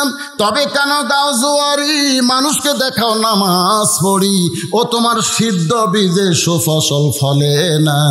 আজও কেন আল্লাহর নামাজ ধরতে পারলা না? বারান্দায় যারা নামাজ তারা পড়ে, আর সামনে কাতারে যারা নামাজ তারা ধরে। ধরে কোন সুবহানাল্লাহ। একটা হলো ধরা, একটা হলো পড়া। আপনারা বলেন তো দুটো কি এক? একটু মনোযোগ দিয়ে শুনবেন। এতদিন রাখাল নামাজ পড়ছে বারান্দায়, আজকে সামনে কাতারে নামাজ ধরবে। এই জন্য মসজিদের মধ্যে ঢুকতেছে। ভাইজান, মসজিদের মধ্যে ঢোকার সময় নিয়ম আছে না নাই? কি নিয়ম? আপনারা মসজিদ ঢোকেন না? ঢোকার নিয়ম কি? ডান পায়ে একটা জবান খুলে দোয়া পড়া লাগবে, আল্লাহুম্মা আফতাহ লি আবওয়াবা রাহমাতিক। এই দোয়াটা পড়ে রাখাল ডান পায়ে মসজিদের মধ্যে ঢুকে সামনে কাতারে যাবার চাই। সামনে কাতারে যখন যাওয়ার চিন্তা করে, প্রত্যেকটা সাহাবী নড়ে সরে রাখালকে যাওয়ার রাস্তা করে দেয়। রাখাল মনে মনে কয়, আল্লাহ, এতদিন বারান্দায় নামাজ পড়েছি আর মনে মনে চিন্তা করেছি মসজিদের মধ্যে দামি দামি সাহাবী, কিন্তু আজকে ভিতরে ঢুকে দেখতেছি আমিও যা এরাও তাই। সুবহানাল্লাহ। এতদিন বারান্দার থেকে মনে করছে দামি দামি, আজকে ভিতরে ঢুকে দেখতেছে আমিও যা এরাও তাই। সামনে কাতারে এসপি খাড়া হচ্ছে, একটা মুসল্লি ছাড়া কাতার পুরা হচ্ছে না। এসপি খালি পিছন দিকে তাকায়, দরজার চৌকিদার খাড়া হয়ে আসছে। এসপি ডাকতে চাই, চৌকিদার কয়, না স্যার আপনি এসপি আমি চৌকিদার। এসপি কয়, এই পাগল, এই ওটা বাইরের কথা, তুই চৌকিদার আমি এসপি, ওটা হলো বাহিরের কথা, ভিতরের কথা হলো তুইও যা আমিও তাই, আয়। চৌকিদার কয়, না স্যার। এসপি নিজে কাতার ছেড়ে চৌকিদারের হাত ধরে বলতেছে, তো ডাকিতে আসিস না কেন? আয়। এসপির কাছে খাড়া করছে, চৌকিদার 4 আঙ্গুল পিছনে দাঁড়াইছে। এসপি পিঠে হাত দিয়ে বলতেছে, তুই কাতার চিনিস না, তুই পিছনে থাকিস কেন? আমি যে চৌকি, আবার চৌকিদার বলিস কেন? খবরদার, তুইও যা আমিও তাই। বলে, স্যার আমার যে পাও ফাটা, আপনার তেল তেলা, আজকে তেল তেলা ফাটা একত্র হয়ে যাবে। আমার গোড়ালির সঙ্গে গোড়ালি লাগা। চৌকিদারের পায়ের গোড়ালি বিলেটের মতন ধার, বুঝেন না? যার পাও ফাটে তাই বুঝেন। একই বিছনায় স্বামী স্ত্রী ঘুমাতে গেলে যদি স্বামীর পাও ফাটা বউয়ের পায়ের সঙ্গে ঘষ্টন খায়, বউ বলবে, মহরনা মাফ করে দিলাম, তুমি খাট পাল্টাও। ধরে কোন কথা ঠিক কি না বাজান? এজন্য পুরুষ মানুষের কাজ কাম বেশি করা লাগে। তো আপনারা ঘুমের সময় ভ্যাজলিন পায়ের গোড়ালত দিবেন, অসুবিধা আছে? চৌকিদারের পা এসপির পা গোড়ালির সঙ্গে গোড়ালি মিল করে নামাজ আদায় করতেছে। চৌকিদার চোখের পানি বের করে কান্দার বলে, আল্লাহ, বাহিরে আমি চৌকিদার এসপি, কিন্তু ভিতরে ঢুকে আমরা ভাই ভাই। এমন তোমার ঘরের সমাজ আমরা বাংলাদেশে চাই, কারণ মসজিদে চলে আল্লাহর আইন আর সমাজে চলে মানুষের আইন। যখন মানুষের আইন চলবে তখন মানুষ উঁচু নিচু ধনী গরিব হবে, আর যখন আল্লাহর আইন চলবে সব দল ভাঙ্গা মানুষ এক কাতার হয়ে যাবে। রাখাল একেবারে সামনে কাতারে, জোরে গান কোন কাতার? মেহরাব বরাবর, একেবারে দেখা যেন ডাইরেক্ট যায়। এই জন্যে মেহরাব বরাবর সামনে কাতারে রাখাল ফজরের 2 রাকাত সুন্নত আদায় করেছে। ফজরের পূর্বে 2 রাকাত সুন্নত নামাজ আছে না নাই? সর্বসাকুল্যে 12 রাকাত সুন্নত আমাদেরকে আদায় করা লাগবে। সর্বসাকুল্যে খেয়াল করবেন কয় রাকাত?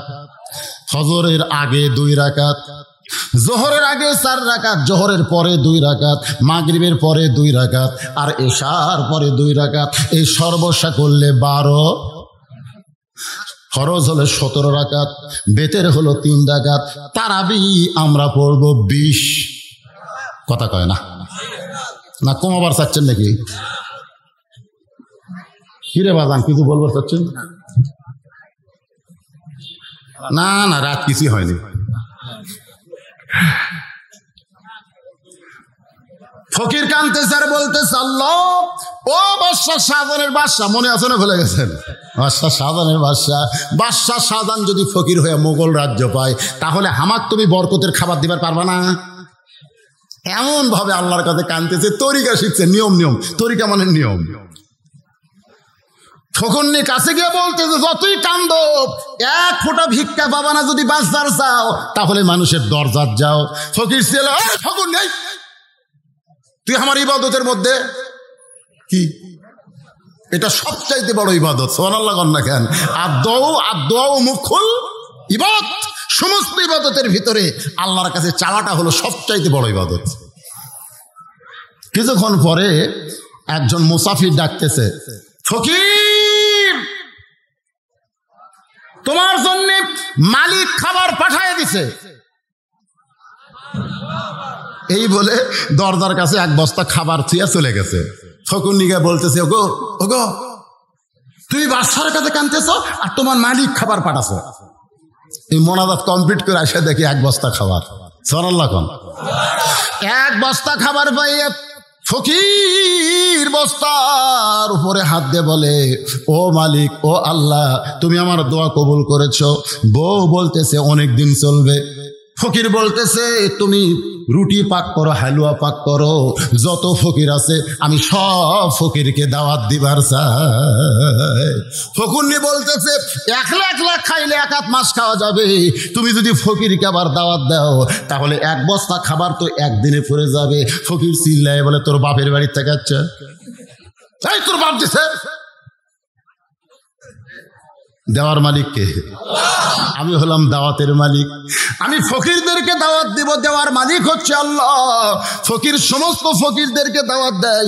ফকিররা নাকের নিচে হাসি দিয়ে বলে, বাদশা সাজানি ঠিক মতো খাবার পারে না, আর তুই ফকির হয়ে আমাদেরকে দাওয়াত দিস, তুই কেমনে খাওয়াবি? ফকির বলতে যে, ভাইজান, আমি খাওয়ানোর মালিক না, খাওয়ানোর মালিক হচ্ছে আসল বাদশা, আমি হলাম দাওয়াতকারী। জোরে কান সুবহানাল্লাহ। ফজরের 2 রাকাত সুন্নত নামাজ আদায় করে রাখাল চুপটি করে বসে আছে। এমন সময় এক সাহাবী মসজিদের মধ্যে ঢুইকে দেখে জায়গা দখল। ওই সাহাবীর নাম হলো ওসমান গনি। জোরে বলেন, নাম কি?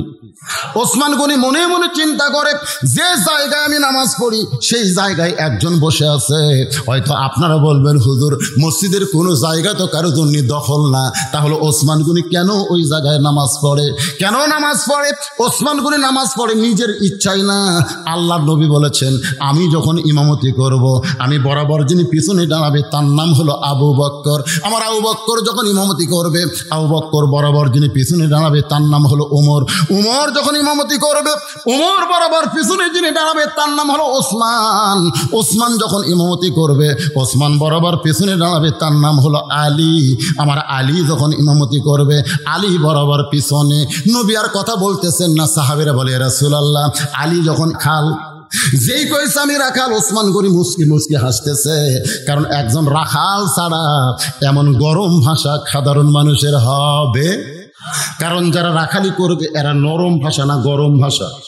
আপনি গরু ছাগল চড়াবার গেছেন, আপনার গরু অন্যের আবাদের দিকে যাচ্ছে, আপনি যদি বলেন, বাবা গরু, বাবা গরু, ওদিকে যাস না বাবা, আপনি বাবা শোনা কয়ে গরু কথা শোনা পারবেন। আর যদি এই গরু লাঠি দেখিস রে, দেখবেন গরু কিন্তু মানুষের চাইতে বেশি শোনে। ওই ঘাড় কাত করে দেখে লাঠি থেকে আবার চলে আসবে। আল্লাহ নবী বলেছেন, প্রত্যেকটা অভিভাবককে আমি রাখালের দায়িত্ব দিয়ে, আল্লাহ রাখালের দায়িত্ব দিয়ে দুনিয়াতে প্রেরণ করেছে। প্রত্যেকটা অভিভাবককে আল্লাহ রাখালের দায়িত্ব দিয়েছে। ধরে কোন কিসের দায়িত্ব? এখন হয়তো আপনারা ভাবতেছেন, হুজুর, আমার তো গরু ছাগল নাই, আমি কার রাখালি করব? আপনি চোখ বন্ধ করে দেখেন, আছে। হ্যাঁ, আছে। আপনার 45 বছরের একটা গাভী আছে, আপনার 22 বছরের একটা আইডিয়া আছে, আপনার 17 বছরের একটা বকনা আছে। আপনি চোখ বন্ধ করে দেখেন, আছে। আমার বাড়িতে একটা আছে, সেই গাভীর বয়স আপাতত 45 বছর। ধরে কোন কয় বছর? তা আপনি এশার নামাজ পড়ে বাড়িতে ঢুকছেন, নিয়ত করতেছেন, আমি আল্লাহর ঘরে নামাজ পড়লাম, আমার বিবিও তো নামাজ পড়ে কোরআন শরীফ পড়তেছে। এই নিয়তে ঘরের মধ্যে যাই দেখেন, হরি হরি রাম রাম লোলো লোলো। রে, আল্লাহর কোরআন বাদ দে হরি হরি রাম রাম লোলো কি? আপনি তাকায় দেখেন, আপনার গাভী স্টার জলসা দেখতেছে। কি জলসা? তাহলে আপনার গাভী আবাদ বাদ দেয়া অন্যের আবাদ খাচ্ছে। বাংলাদেশের এটিএন বাংলা, বাংলাদেশের চ্যানেল আই বাদ দেয়া স্টার জলসা জি বাংলা, ভারতের চ্যানেল দেখতেছে। নিজের আবাদ বাদ দেয়া, নিজের ঘাস বাদ দেয়া অন্যের আবাদ খাচ্ছে। লাঠি নাই, লাঠি নাই। এই গরু, একদিনও আপনার গাভীকে আপনি সাইজ করলেন না। আপনার 22 বছরের আগে আপনি ফজরের নামাজ সামনে কাতার আদায় করেন, আর আজান হলে আগে 2.5 হাত হয়। আগে আসছিল 3.5 হাত। আগে কয় হাত? কিন্তু যে আসসালাতু খায়রুম মিনান নাম কইছে, আগে তখন একেবারে এক টানে ল্যাপ মাথার উপর দিচ্ছে। এখন পাও যে বাড়াবে, পাও তখন পাও টেনে বুকের কাছে নিয়ে আইছে। আপনি জানলা দিয়ে তাকায় দেখেন, চাউলের বস্তা ঢাকা থুছে। কে রে, আমার ছেলে কোথায় গেল? ল্যাপ টানতে দেখেন, ল্যাপের তলে ওর সাইজ আর সাইড থিবে কুত্তার সাইজ, একই সাইজ। ফজর বাদ দিয়ে ল্যাপের মধ্যে ঘুম পাড়ে যারা, এরা হলো কুত্তার আমল করে। জোরে কোন কিসের আমল? আরো জোরে কোন? সাইড থেকে কুত্তার মতন সাইজ তারা। বাজান গো, আপনার 17 বছরের একটা বকনা আছে, আপনি তাকায় দেখেন, হাই হিল পরে বকনা, প্লাজো পরে, টাকনু বার করে, ওন্না ঘুরে দিছে। ওন্না আগে বকনার ওন্না ঠিকই ছিল, এইভাবে আগে এইভাবে দিছিল, কিন্তু এখন পরিবেশ খারাপ, ওন্না এখন এই দিকে গেছে। আমার বকনা কি করতেছে রে? বোঝেন না বকনা? বোঝেন না বকনা? বোঝেন না? তাহলে আপনার করণীয় কি? রাখাল হিসাবে আপনার দায়িত্ব আছে না নাই? নবী ঘরের মধ্যে ঢুইকে দেখে 9 বছরের মেয়ে ফাতেমা হাতের মধ্যে চুরি দিয়ে মুস্কি মুস্কি হাসতেছে। আল্লাহ রাসূল ঘরের মধ্যে না ঢুকে বারান্দায় ব্রেক করলেন।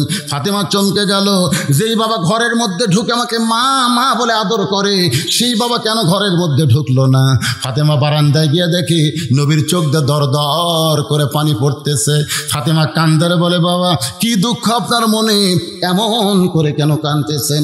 রাসূল বলে, ফাতেমা তোমার বাবা আল্লাহর নবী বলে তুমি জান্নাতে যাবে, এমন চিন্তা করো না মা।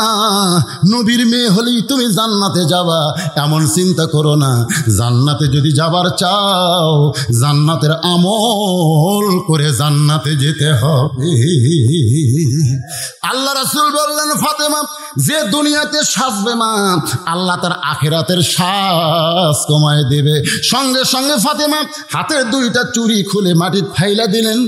মাটির যেই মাত্র ফাইলা দিছে, নবী দৌড়ে গিয়ে ওই চুড়ি পকেটের মধ্যে ঢুকাইলেন। ফাতেমা বলে, বাবা শুধুমাত্র 2টা চুড়ি হাতে দেওয়ার কারণে আপনি ঘরের মধ্যে ঢোকেননি বাবা, আপনি বারান্দায় দাঁড়িয়ে কাঁদতেছেন, সেই চুড়ি ফেলে দিলাম, আপনি কুড়ে কেন জামার পকেটের মধ্যে রাখলেন?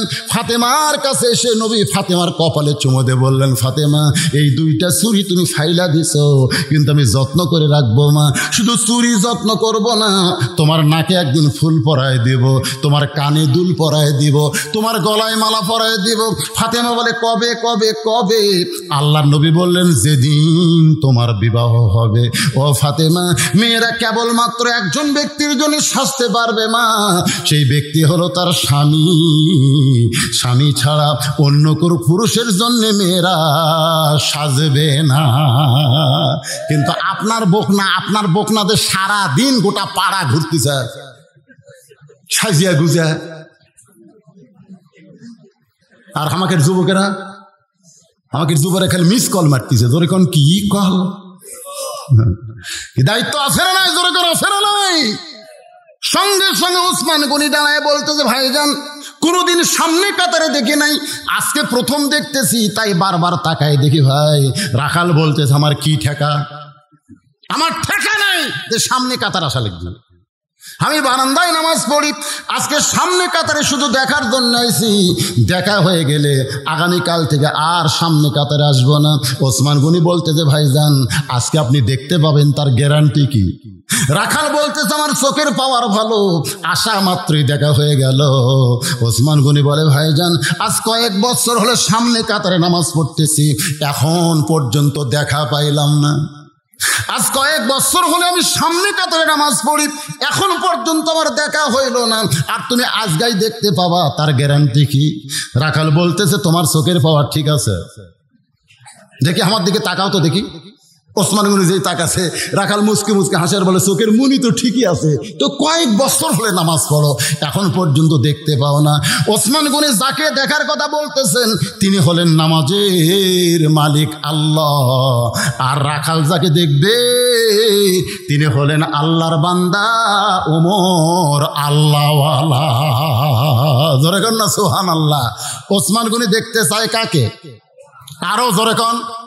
আচ্ছা, আল্লাহ দেখার কথা কি নবীর হাদিসে নাই? আর সালাতু মিরাজুল মুমিনিন দিয়ে আপনারা কি বুঝবেন? এছাড়াও রাসূল বলেছেন, আনতাবুদুল্লাহ কাআন্নাকা তারাহু ফাইল্লাম তাকুন তারাহু ফাইন্নাহু ইয়ারাকা। যখন ইবাদতের মধ্যে মানুষ শামিল হয়, ইবাদতের মালিক আল্লাহকে দেখতে পায়। আল্লাহ যদি দেখা সম্ভব না হয়, আল্লাহ যে তাকে দেখতেছে, এই বিশ্বাস তার কলিজার মধ্যে আসে। আমরা মসজিদের মধ্যে গেলে আমাদের কে দেখে? বিশ্বাস করে জোরে জোরে কোন কে দেখে? আমার এক সম্পর্কে চাচা 4.5 হাতে একটা গামছা গাওয়াত দিছে। গামছা বোঝেন না? গামছা গায়ে দিয়ে জোহরে নামাজ পড়বার আসতেছে। আমি চাচাকে বললাম, চাচা এই গামছা গায়ে কেন? চাচা বলতেছে ফতুয়া দে, ফতুয়া দে, গামছা গায়ে নামাজ হবি না, তার ফতুয়া দে।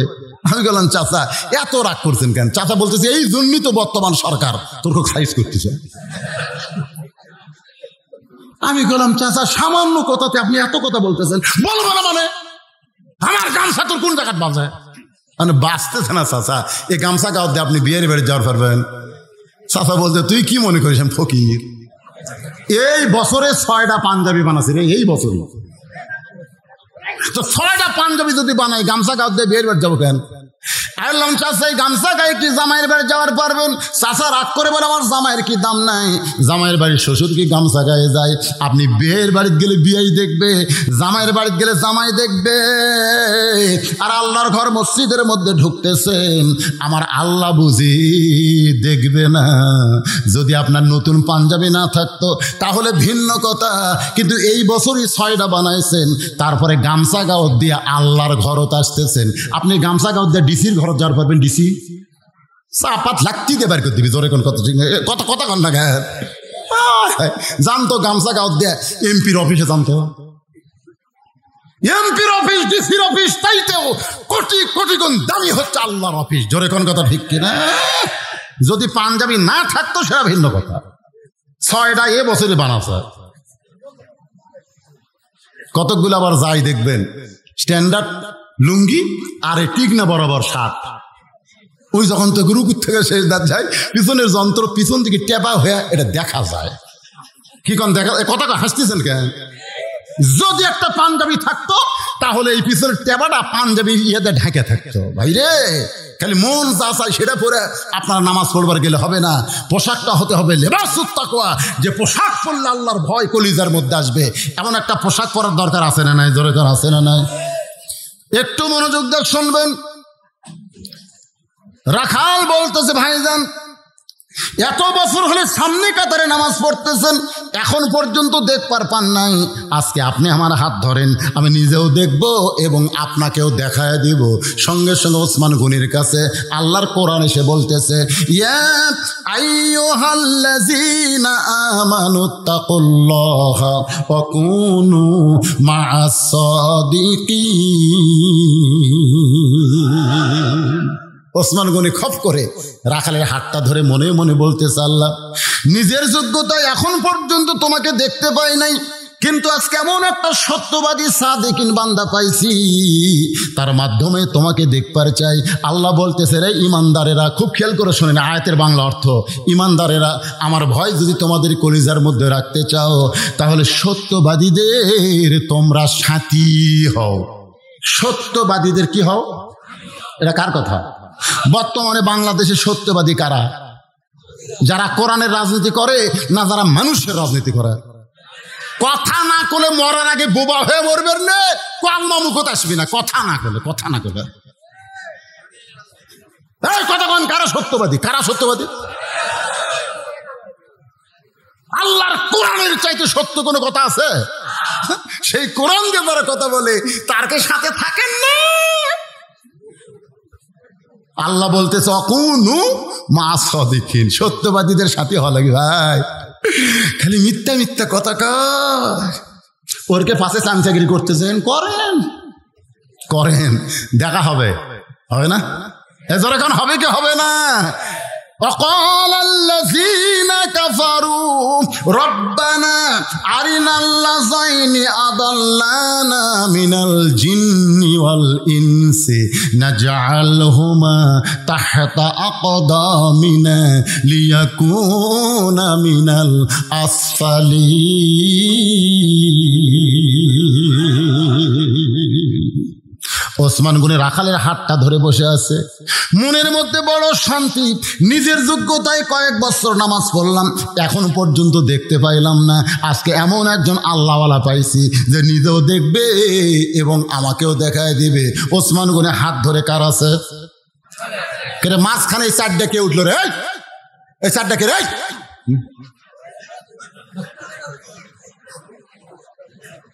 কি হলো? এর কি হয়েছে?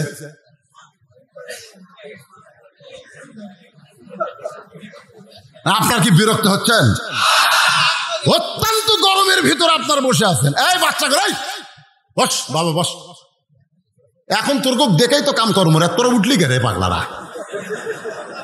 এরা হচ্ছে মাদ্রাসার তালবে এলেম, সুবহানাল্লাহ কোন।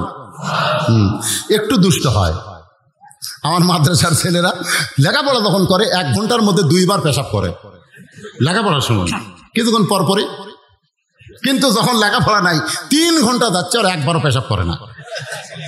আমি হুজুরকে বললাম, হুজুর এরা যখন পড়ে সবক দেয় তখন এত ঘন ঘন পেশাব করে, আর যখন পড়ে না তখন কয় হুজুর বুঝবেন না। এই মাদ্রাসার বাচ্চারা হলে এইরকম, এরা খুব ভালো। এরা যখন রাস্তা দিয়ে যায় ওদের পায়ের তলে ফেরেশতারা নূরের পাখা বিছিয়ে দেয়, জোরে বলেন সুবহানাল্লাহ। এদের সম্পর্ক আল্লাহর কোরআনের সাথে নিজের চোখে দেখছি ভাই রে, কি সম্পর্ক। আমি এই মাঘ মাসে শীতের মধ্যে মাদ্রাসার আঙ্গিনার সিএলে বসে আছি, ইতিমধ্যে এক ছেলে বের হলো। আমি কলাম করে সবাই পড়তেছে, তুই বের হলি কেন? তখন আমাকে এরকম দেখাচ্ছে। তা আমি কইলাম এটা কি? বলে হুজুর 1 নম্বর পেশাব, 2 নম্বর পায়খানা, আর 3 নম্বর অজু থাকে না। তা আমার 3 মানে ফিস, এই ফিস করে অজু গেছে, এদিন অজু করবার বাড়াইছি। আমি কইলাম মাঘ মাসের শীতের দিনে ঠান্ডা পানি দিয়ে তুই অজু করা লাগবি? এই যা ফিস, এটা গেলেও কোরআন শরীফ পড়া যাবে, যা যা, অজু না থাকলেও কোরআন শরীফ পড়া যাবে। না হুজুর যাবে না। যাবে রে পাগল, আমির হামজা কইছে, আমির হামজা কইছে অজু ছাড়াও কোরআন পড়া যায়। ওই ছোট ছেলে বলতে হুজুর আমি আমির হামজা টামজা মানি না। আমির হামজা না মানিস, আমাকে মানিস না? আপনাকে মানি। যা অজু ছাড়া কোরআন পড়া যাবে, যা। এমন ধমক মারছি, ওই ধমকের কারণে মাদ্রাসার ঘরের মধ্যে গেছে। আমি মনে মনে চিন্তা করতেছি, দেখি বেটা অজু ছাড়া কোরআন ধরে কিনা। এই চেয়ার ছেড়ে আমি জানলার কাছে গিয়ে তাকাই, দেখি ও দরজার কপাটের কাছে লুকে আছে। যেই দেখছে আমি চেয়ারত নাই, আবার বাড়াচ্ছে। আমি দৌড়েছে বলে, ও তখন মাটির বসে বলে, হুজুর মারেন কাটেন, মাসে থেকে বের করে দেন, অজু ছাড়া আল্লাহর কোরআন আমি পড়বো না। ওকে আমি বুকের মধ্যে নিয়ে বললাম, আল্লাহ এই ছোট্ট একটা বাচ্চা তোমার কোরআনের সঙ্গে এমন সম্পর্ক করেছে, যারা মেরে কাটা বের করে দিলে অজু ছাড়া, মাঘ মাসের শীতের দিনে অজু ছাড়া তোমার কোরআন এরা স্পর্শ করবে না। কোরআন পড়তে পড়তে এদের চাল চরিত্র এত সুন্দর হয়ে গেছে, ধরে কোন সুবহানাল্লাহ। এই মাদ্রাসা হলো সেই ফ্যাক্টরি। বাজান একটু মনোযোগ দিয়ে কথাগুলো শুনতে হবে। ওসমান গনি রাখালের হাতটা ধরে বসে আছে, মনে গেছে না ভুলে গেছেন? এমন সময় মুয়াজ্জিন আকামত শুরু করছে। আকামত, একামত না আকামত? যেই মাত্র মুয়াজ্জিন আকামত শুরু করেছে, এমন সময় হযরত ওমর মেহরাবের মধ্যে ঢুকছে। হয়তো আপনারা বলবেন হযরত ওমর কোন দিক দিয়ে মেহরাবের মধ্যে ঢুকলো? আমাদের ইমাম তো মসজিদের দরজা দিয়ে মেহরাবে আসে, কিন্তু হযরত ওমর কোন দিক দিয়ে ঢুকলো? যখন খেলাফত চলবে, আল্লাহ রাজত্ব জারি থাকবে, তখন প্রত্যেকটা ইমাম শুধু ইমাম হবে না, ওই এলাকার চেয়ারম্যান হওয়া লাগবে, এলাকার এমপি হওয়া লাগবে, এলাকার মন্ত্রী হওয়া লাগবে, এলাকার প্রধানমন্ত্রী, এলাকার রাষ্ট্রপতি হওয়া লাগবে। ওমর ফারুক যখন মসজিদের মেহরাবে ঢুকছেন, ওমর ফারুক তখন অর্ধ পৃথিবীর খলিফা। তাহলে দরজা দিয়ে ঢুকবে কেন? ওই মেহরাব থেকে ছোট্ট একটা দরজা করা হয়েছে, ওই দরজার ওই পারে নেতার একটা রেস্ট রুম রয়েছে। হযরত ওমর যেই মেহরাবের মধ্যে ঢুকছে, মুয়াজ্জিন বলতে যে কদ কামাতিস সালাহ, কদ কামাতিস সালাহ, সঙ্গে সঙ্গে রাখাল আল্লাহু আকবার। রাখাল যেই মাত্র আল্লাহ আকবার কইছে, ওসমান গনি রাখালের হাত ছাড়ে দিচ্ছে। এতক্ষণ কি ধরে ছিল? হাত ছাড়ে দিয়ে বলছে যে ভাইজান, ইমাম সাহেব ভুল করলে মানুষ লোকমা দেয়, এখন পর্যন্ত মুয়াজ্জিনের আকামতই শেষ হয় নাই, আর তুমি আল্লাহু আকবার লোকমা দিলা। রাখাল চিল্লায় বলে, এই জন্যই তো তুমি কানা, এত বছর হলো সামনে কাতারে নামাজ পড়ো, এখন পর্যন্ত তুমি দেখবার পাইলা না, এই জন্যই তো তুমি কানা। আমি কি জন্য লোকমা দিলাম মিয়া, তুমি জানতে পারলা না? সঙ্গে সঙ্গে 2 নম্বর কাতার থেকে একজন সাহাবী দৌড়ে এসে রাখালের হাতটা হেঁচকা দিয়ে বলতেছে, এই পাগল, তোকে সামনে দেখার পরে আমার সন্দেহ হয়েছে, তুই যারা কানা কানা বলতেছিস, এই মহামানবকে তুই চিনিস? এই মহামানব হলো আল্লাহর নবীর ডবল জামাই ওসমান গনি। সঙ্গে সঙ্গে রাখাল থরথর করে কাঁপতেছে, চিৎকার করে বলতেছে, আল্লাহ, এই জন্যই বারান্দায় নামাজ পড়ি, এই জন্যই বারান্দায় নামাজ পড়ি। ভিতরের দামি দামি সাহাবীকে আমি চিনি না, যার কারণে এত দামি একজন সাহাবীর সঙ্গে আমি বেয়াদবি করেছি।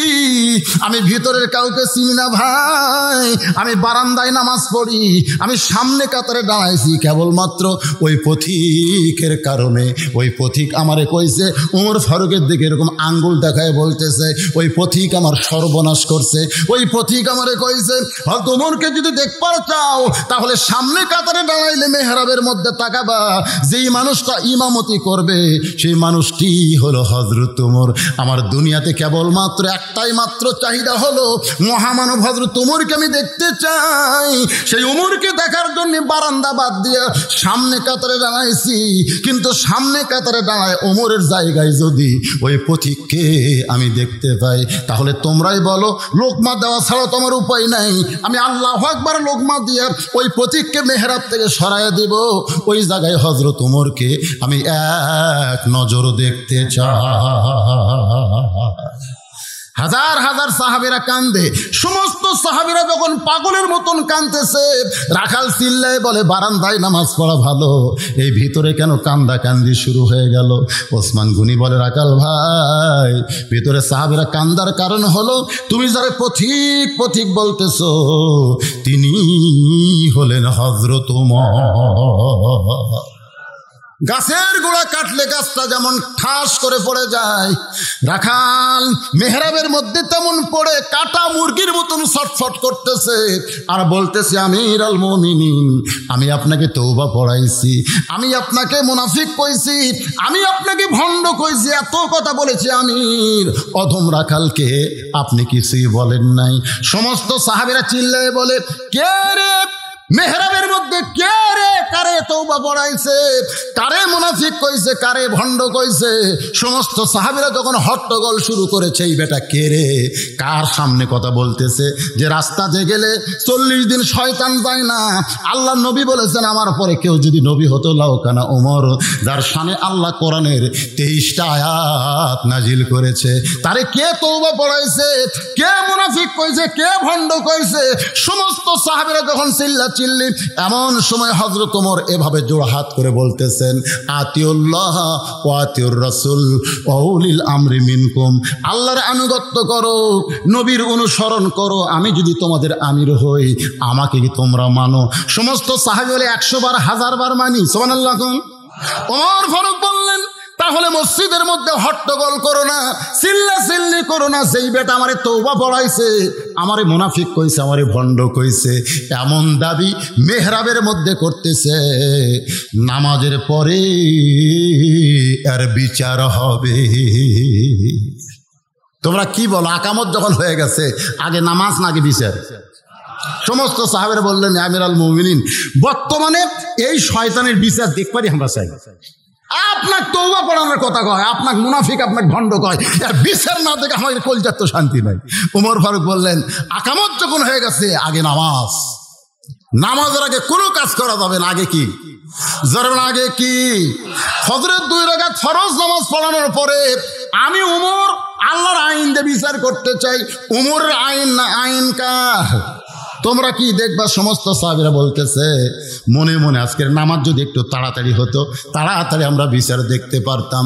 সাহাবীরা সবাই বিচার দেখবে। আমার সামনে যারা বসে আছেন, দাঁড়ায় আছেন, ভাইজান, আপনারা কি আল্লাহর বিচার দেখতে চান? হ্যাঁ, আল্লাহর বিচার কি দেখবেন? কারা কারা দেখবেন? আল্লাহকে একটু হাত দেখান। লিল্লাহে তাকবীর।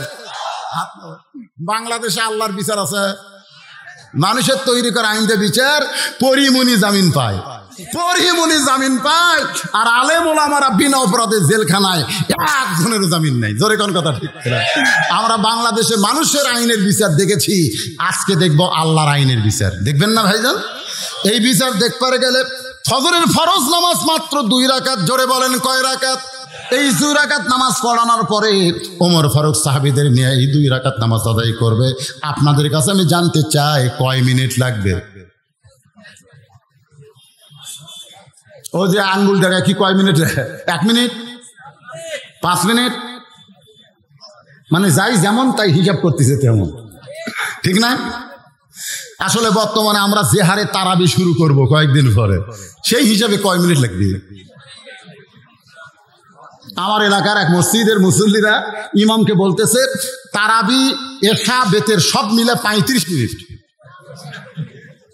আর মোনাজাত 5 মিনিট, এই 40 মিনিটে শেষ করা লাগবে। ইমাম সাহেব তো বেকায়দা, কি করবেন কোন? এই তারাবি মানে অনেকে মনে করে তাড়াতাড়ি, আসলে তারাবি মানে তাড়াতাড়ি না, তারাবি হলো আরামের সাথে। সুবহানাল্লাহ। তো এখন ফজরের 2 রাকাত ফরজ নামাজ পড়াইতে উমর ফারুক ইমামতি করবে, আল্লাহর কোরআন তেলাওয়াত করে শোনাবে। এখন বলেন কয় মিনিট লাগবে? আপনারা কয় মিনিটে পড়েন বারে? কথা কন না কেন? তো এখন আপনার কেউ আর 10 মিনিট কম, একটা সকলে মিলে একটা সময় দেই, কয় মিনিট? সকলে জোরে কন, কয় মিনিট? আরো জোরে, জোরসে বলুন। 10 মিনিট পরে উমর ফারুক আল্লাহর কোরআন দিয়ে রাখালে বিচার করবে। এই বিচার সাহাবীরাও দেখবে, আমরাও দেখবো। রাজি আছেন? এই 10টা মিনিট নামাজ হযরত ওমর পড়াবেন। আর এই ফাঁকে আমি মাদ্রাসার জন্য আপনাদের কাছে ব্যাগ পাঠাবো, রুমাল পাঠাবো। যিনি যা পারবেন আল্লাহর কোরআনকে গুরুত্ব দিয়া, কোরআনকে সম্মান দিয়া দান করবেন। এই দানটা আপনার নামে আল্লাহ জান্নাতের ব্যাংকে অ্যাকাউন্ট খুলে দিবে। আপনি মরে যাবেন, ওই দান করা আপনাকে জান্নাতে পৌঁছায় দিবে। আপনাদের কাছে রুমাল ব্যাগ যাবে। কারা কারা টাকা দিবেন না হাত তোলেন। একেবারে কারা কারা দিবেন না হাত তোলেন। একজনও নাই। কারা কারা দিবেন আল্লাহকে একটু হাত দেখান। যারা দিবেন হাত তোলেন। লিল্লাহে তাকবীর। হাত নামান। মাশাআল্লাহ, জাযাকাল্লাহ। সবাই দিবে রে। খালি খাড়া হয়ে যারা আছে এরা মনে হয় হাত তোলেনি না। তুলিছে মাশাআল্লাহ। এই ব্যাগ পাটি রুমাল পাটি কোথায়? এই মাদ্রাসার তালবে ইলমেরা কোথায়? হ্যাঁ, ব্যাগ যাও, রুমাল নিয়ে যাও, ভিতরে ঢোকো, সবাই দান করবে। ভাইজান, এই স্টেজের উপরে কিছু আল্লাহর বান্দা আছে যারা দানবীর, মহিলাদের মধ্যেও যাবে। আমার মায়েরাও দান করবেন। মা আল্লাহর হস্তে ওটা বসা। শোনেন, একজন উঠবেন না। একজন উঠলে আমরা দোয়া করবো আল্লাহর যেন প্যারালাইসিস হয়। ধরে কোন কি লাইসিস? হ্যাঁ, প্যারালাইসিস। তখন উঠতে পারেন, ঘুষটা হাঁটা লাগবে, তখন দেখবেন কি হয়। কলজা ভরে গেছে। এই যে ওয়াজ করতেছি, আপনারা এখন পড়ায় 12টা বাজতেছে, আর 15 মিনিট পর 12টা বাজবে। আমি ঘড়ি ধরে প্রায় 2 ঘন্টার মতো কথা বলতেছি। একটা লোকের পেশাব নাই, পায়খানা নাই, মনে হয় মরি আছে না বাইসে আছে বোঝা যাচ্ছে না। আর এখন টাকা তুলতেছি, লাভ দিয়ে উঠতেছেন। তার মানে টাকা দিয়েন না, আপনি দিয়েন না। আপনার টাকা দেওয়া ছাড়া কি মাদ্রাসা চলবে না? এখানে বারবার বলেছে আপনারা দোয়া করবেন। এই মাদ্রাসার জন্য দোয়া করবেন। আমার কলজা ভরে গেছে। পেশাবখানা দেয়। হাইরে কি সাইজের পেশাবখানা বানাছে রে। আর মাদ্রাসা দোতলা করছে, আরো মাদ্রাসা করবে ইনশাল্লাহ। এই মাদ্রাসা টিকায় রাখার জন্য ইনারা তো দিবেনি।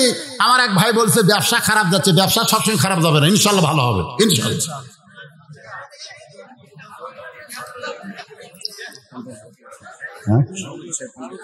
লিল্লাহে তাকবীর।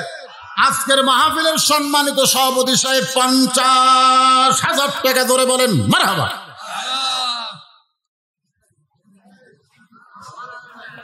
ফরজ নামাজের পরে কবর জিয়ারতের সময় এবং যে কোনো মাহফিলের পরে সম্মিলিতভাবে হাত তুলে মোনাজাত করা যাবে কিনা? সবাই মিলে হাত তুলে মোনাজাত করতে কোনো সমস্যা নাই। এগুলো আপনাকে কে বুঝেছে? ফরজ নামাজের পর মানে কখন? সালাম ফিরানোর সাথে সাথে না, সালাম ফিরানোর সাথে সাথে নয়। কারণ সালাম ফিরালি নামাজ শেষ হলো। মোনাজাত আলাদা একটা ইবাদত। তো আলাদা একটা ইবাদত করবেন। কিছু দোয়ার দরুদ পড়ার দরকার আছে না নাই? দোয়া দরুদ পড়ে আপনার মোনাজাত করবেন। তবে এটা খেয়াল করবেন, সালাম ফিরালেই নামাজ শেষ। মোনাজাত কিন্তু নামাজের কোনো অংশ নয়। তাহলে এটা নামাজের মধ্যে আনতেছেন কেন? হ্যাঁ, সম্মিলিত মোনাজাতে মাহফিল শেষও আমরা করবো না ভাইজান? হ্যাঁ করবো, কোনো সমস্যা নাই, কোনো টেনশন নাই। আপনাদের মধ্যে এরকম কেউ যদি বলে, বুঝবেন ফিতনা করতেছে। আল্লাহর কাছে 2 হাত তুলে মোনাজাত করতে আমাদের কোনো আপত্তি দেন, সবাই দেন। ওই চাদরের রুমালে দিয়ে দেন। আজকের মাহফিলের সভাপতি সাহেব 50,000 টাকা দান করেছে।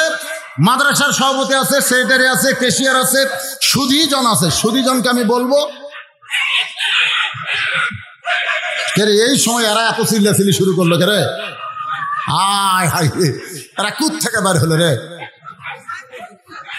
এই মাহফিল কমিটির লোকজন না করে সাইজ করা যাবে না? কেউ কেউ করতেছে। দেন সবাই রুমালে দেন, চাদরে দেন। এই আর কোনো লোক নাই আপনাদের মধ্যে? এমন কোনো লোক নাই 10,000 20,000 টাকা দিবেন? এই মাদ্রাসার কমিটির মধ্যে যারা আছেন তারা একটু বলেন। আপনাদের মধ্যে আমি পরিশেষে প্রত্যেকটা মাহফিলে যেটা করি, আজকের এই মাহফিলের জন্য 100টা কোরআন শরীফ এতিমখানার সৌজন্যে বিক্রি হবে। এই যে আপনাদের এতিমখানা মাদ্রাসা আছে, এই মাদ্রাসার সৌজন্যে 100টা কোরআন শরীফ বিক্রি হবে। প্রতি কোরআন মাত্র 500 টাকা। আপনি 500 টাকা দিবেন, একটা কোরআন শরীফ দান করার সব আল্লাহ আপনার বাপ মার কবরে দিয়ে দিবে।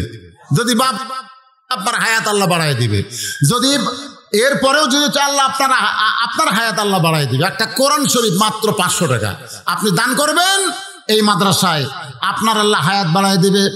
আপনার আপনজন যারা কবরে গেছে তাদের কবরকে আল্লাহ জান্নাতের টুকরা বানায় দিবে। আমি মাত্র 500 টাকা চাইছি ভাইজান। 500 টাকা যিনি দিবেন একটা কোরআন দানের সব পাবেন। একটা কোরআন দানের সব, সবচাইতে বেশি সব। মাশাআল্লাহ। 200 টাকা কেন? আচ্ছা লেখা লেন, লিখতেছে কে? এই বাবা লেখা লাগবে তো। 200 টাকা দান করছে, আবার 1 মণ ধানও দিবে। আল্লাহ কবুল করেন। আল্লাহ নেক নিয়ত নিয়ে গেছে পড়া আল্লাহুম্মা আমিন। কবুল করো, কবুল করো। মোদের কামনা দানকারীকে দিবেন জান্নাত, আল্লাহ নিরাশ করবেন না। এটা থবি না, এটা থেকে এখানে বাকি আদায় হয় না মনে হয়। আদায় করেন না? আচ্ছা ঠিক আছে, আদায়ের দরকার নাই। আপনারা গামছা গুমছা যা দিবেন আলহামদুলিল্লাহ, এটাই হবে। আর সুধীজন যারা আছে বিজ্ঞাপনে যাদের নাম লেখা আছে এনাদের কাছ থেকে মোটামুটি আদায় করা হবে ইনশাআল্লাহ। একটু জিকির করেন লা ইলাহা ইল্লাল্লাহ। ওটা বসা করেন না, যারা আদায় করতেছে তারা ছাড়া বাদ বাকি সবাই বসেন আর জিকির করেন লা ইলাহা ইল্লাল্লাহ, লা ইলাহা। একজন না, এতগুলো মানুষের মধ্যে একটা কোরআন শরীফ মাত্র 500 টাকা। ওই যে এখন হাত তুলেছে বাবা, একটু লগত দেওয়া লাগবে বাজান। দেখছেন টাকা ধরে আছে রে। আসেন একটু কষ্ট করে উঠে আসেন বাবা, যাই দিবেন আপনি একটু উঠে আসেন। মাশাআল্লাহ। আমজাদ নামে আল্লাহ তোমার একজন পাগল বান্দা, তোমার নবীর এতিম মাদ্রাসায় কোরআন শরীফ বাবদ 500 টাকা দান করলো। আল্লাহ তার আমল নামায় একটা কোরআন দানের সব দিয়ে দাও। জোরে কোন আমিন। বাপ মা যদি কবরে যায় এই দানে ওসিলাই বাপ মার কবরকে আল্লাহ জান্নাতের টুকরা বানায় দেন। আল্লাহুম্মা আমিন। আল্লাহর আর একজন বান্দা কোরআন শরীফ বাবদ 500 টাকা দান করেছে। আবু তালেব, আল্লাহ দানকে কবুল করেন। আল্লাহুম্মা আমিন। মাশাআল্লাহ। মাঝখান থেকে উঠে এসে আল্লাহ তোমার নবীর এতিম মাদ্রাসায় কোরআন শরীফ বাবদ 500 টাকা দান করেছে। আল্লাহ দান কবুল করেন। আল্লাহ নেক নিয়ত নিয়ে আসা পরে আল্লাহুম্মা আমিন। কত টাকা, কত হালে, কত দিকে চইলা যায়। নবীর মাদ্রাসা একটা কোরআন শরীফ দিলে আপনি দুনিয়া এবং আখিরাতে ধনী হবেন ভাই। নবীর মাদ্রাসা একটা কোরআন শরীফ বাবদ 500 টাকা আর একজন করলো দান। আল্লাহ দানকে কবুল করেন। আল্লাহ আজাহার 2টা কোরআন শরীফ বাবদ 1000 টাকা দান করেছে। আল্লাহ দানকে কবুল করেন। বাপ মা যদি কবরে যায় এই দানের ওসিলাই বাপ মার কবর জান্নাতের টুকরা বানান। আল্লাহ তোমার আর একজন পাগল যারাই দিচ্ছে আল্লাহ তোমার কোরআনের পাগল, এই গভীর রাত্রে তাদের দান কবুল করেন। আর একজন 500 টাকা দান করেছে। আল্লাহ বাপ মা যদি কবরে যায় এই কোরআন দানের কারণে বাপ মার কবরকে আল্লাহ জান্নাতের টুকরা বানায় দেন। ভাই আর কেউ আছেন? ওটা বসা করেন না। মাত্র কয় মিনিট নামাজ পড়তে লাগবে? 10 মিনিট। 10 মিনিটের মধ্যে 5 মিনিট শেষ, আর 5 মিনিট আছে। এরপরই আবার আলোচনা শুরু হবে। এই দেখেন কুদ থেকে দৌড়ে আসতেছে। আরে কত দূর থেকে 500 টাকা নিয়ে আল্লাহ তোমার নবীর এতিম মাদ্রাসায় কোরআন শরীফ বাবদ করলো দান। আল্লাহ দানকে কবুল করে জান্নাত ঘরের মালিক বানান। জোরে বলে আল্লাহুম্মা আমিন। বাপ আর মাও দেখছেন কি সন্তান, বাপ মার জন্য কোরআন শরীফ 2টা করছে দান 1000 টাকার বিনিময়ে। আল্লাহ বাপ মার কবরকে জান্নাতের টুকরা বানায় দেন। বাবা কান্দে, মা কান্দে, কবরে শুয়া দেখলি না রে দরদের বেটা একবারও আসিয়া। আল্লাহ তোমার আরেকজন পাগল 500 টাকা কোরআন শরীফ বাবদ করছে দান, আল্লাহ দানকে কবুল করে জান্নাত ঘরের মালিক বানান। ভাইরে দেন দেন দেন দেন, পকেটে টাকা 500 টাকা থাকলে নবীর এতিম মাদ্রাসা একটা কোরআন শরীফ দেন। আপনি 500 টাকা দিলেই একটা কোরআন দানের সব পাবেন। কত টাকা কত হালে চলে যায়। আজকে 500 টাকা দেন, 1 বছর আপনার ডাক্তারের কাছে যাওয়া লাগবে না, বেদি ব্যারাম থেকে আল্লাহ আপনাকে ভালো করে দেবে। অনুনাজ্জিলু মিনাল কুরআনি মা হুয়া শিফাউ ওয়া রাহমাতুল লিল মুমিনিন। মাজেদ আলী কোরআন শরীফ বাবদ 500 টাকা দান করেছে, আল্লাহ দানকে কবুল করেন। সকলে বলে আল্লাহুম্মা আমিন। আর কেউ আছেন এই নবীর এতিম মাদ্রাসা একটা কোরআন শরীফ দিবেন? মাশাআল্লাহ, ধরেন ভাই ধরেন। আর একটা কোরআন শরীফ বাবদ 500 টাকা দান করেছে, আল্লাহ দানকে কবুল করেন। আল্লাহ নেক নিয়ত নিয়ে কাছে পড়া আল্লাহুম্মা আমিন। কবুল করো কবুল করো মোদের কামনা, দানকারীকে দিবেন জান্নাত, আল্লাহ আপনি নিরাশ করবেন না। সিদ্দিকপুরের কোন লোক, এরা কি সিদ্দিকপুরের লোক না বাইরের লোক? সব বাইরের লোক দান করলো। কেরে সিদ্দিকপুর, এই সিদ্দিক সত্যবাদীপুর, এই সত্যবাদীপুরের কারা কারা আছেন একটু হাত তোলেন তো দেখি। সিদ্দিকপুর এক লোক নাই। আচ্ছা, আপনারা সিদ্দিকপুর ছাড়া বাহিরের কারা কারা হাত তোলেন তো দেখি। আচ্ছা, হাত নামান। কে রে এই পাড়ার লোকেরা আসেনি কেন? আসলে না আসার পিছনে একটা কারণ হলো, ওরা যদি এসে বসে তাহলে আপনাকে জায়গা হবে না। শুধুমাত্র আপনাকে জায়গা দেওয়ার জন্য এরা সাইডে খাড়া হয়ে আছে। দরকার কথা ঠিক কিনা? এই সিদ্দিকপুরের ভাইরা একটু কোরআন শরীফ বাবদ 500 করে টাকা দেওয়া লাগে। বাবা আছেন?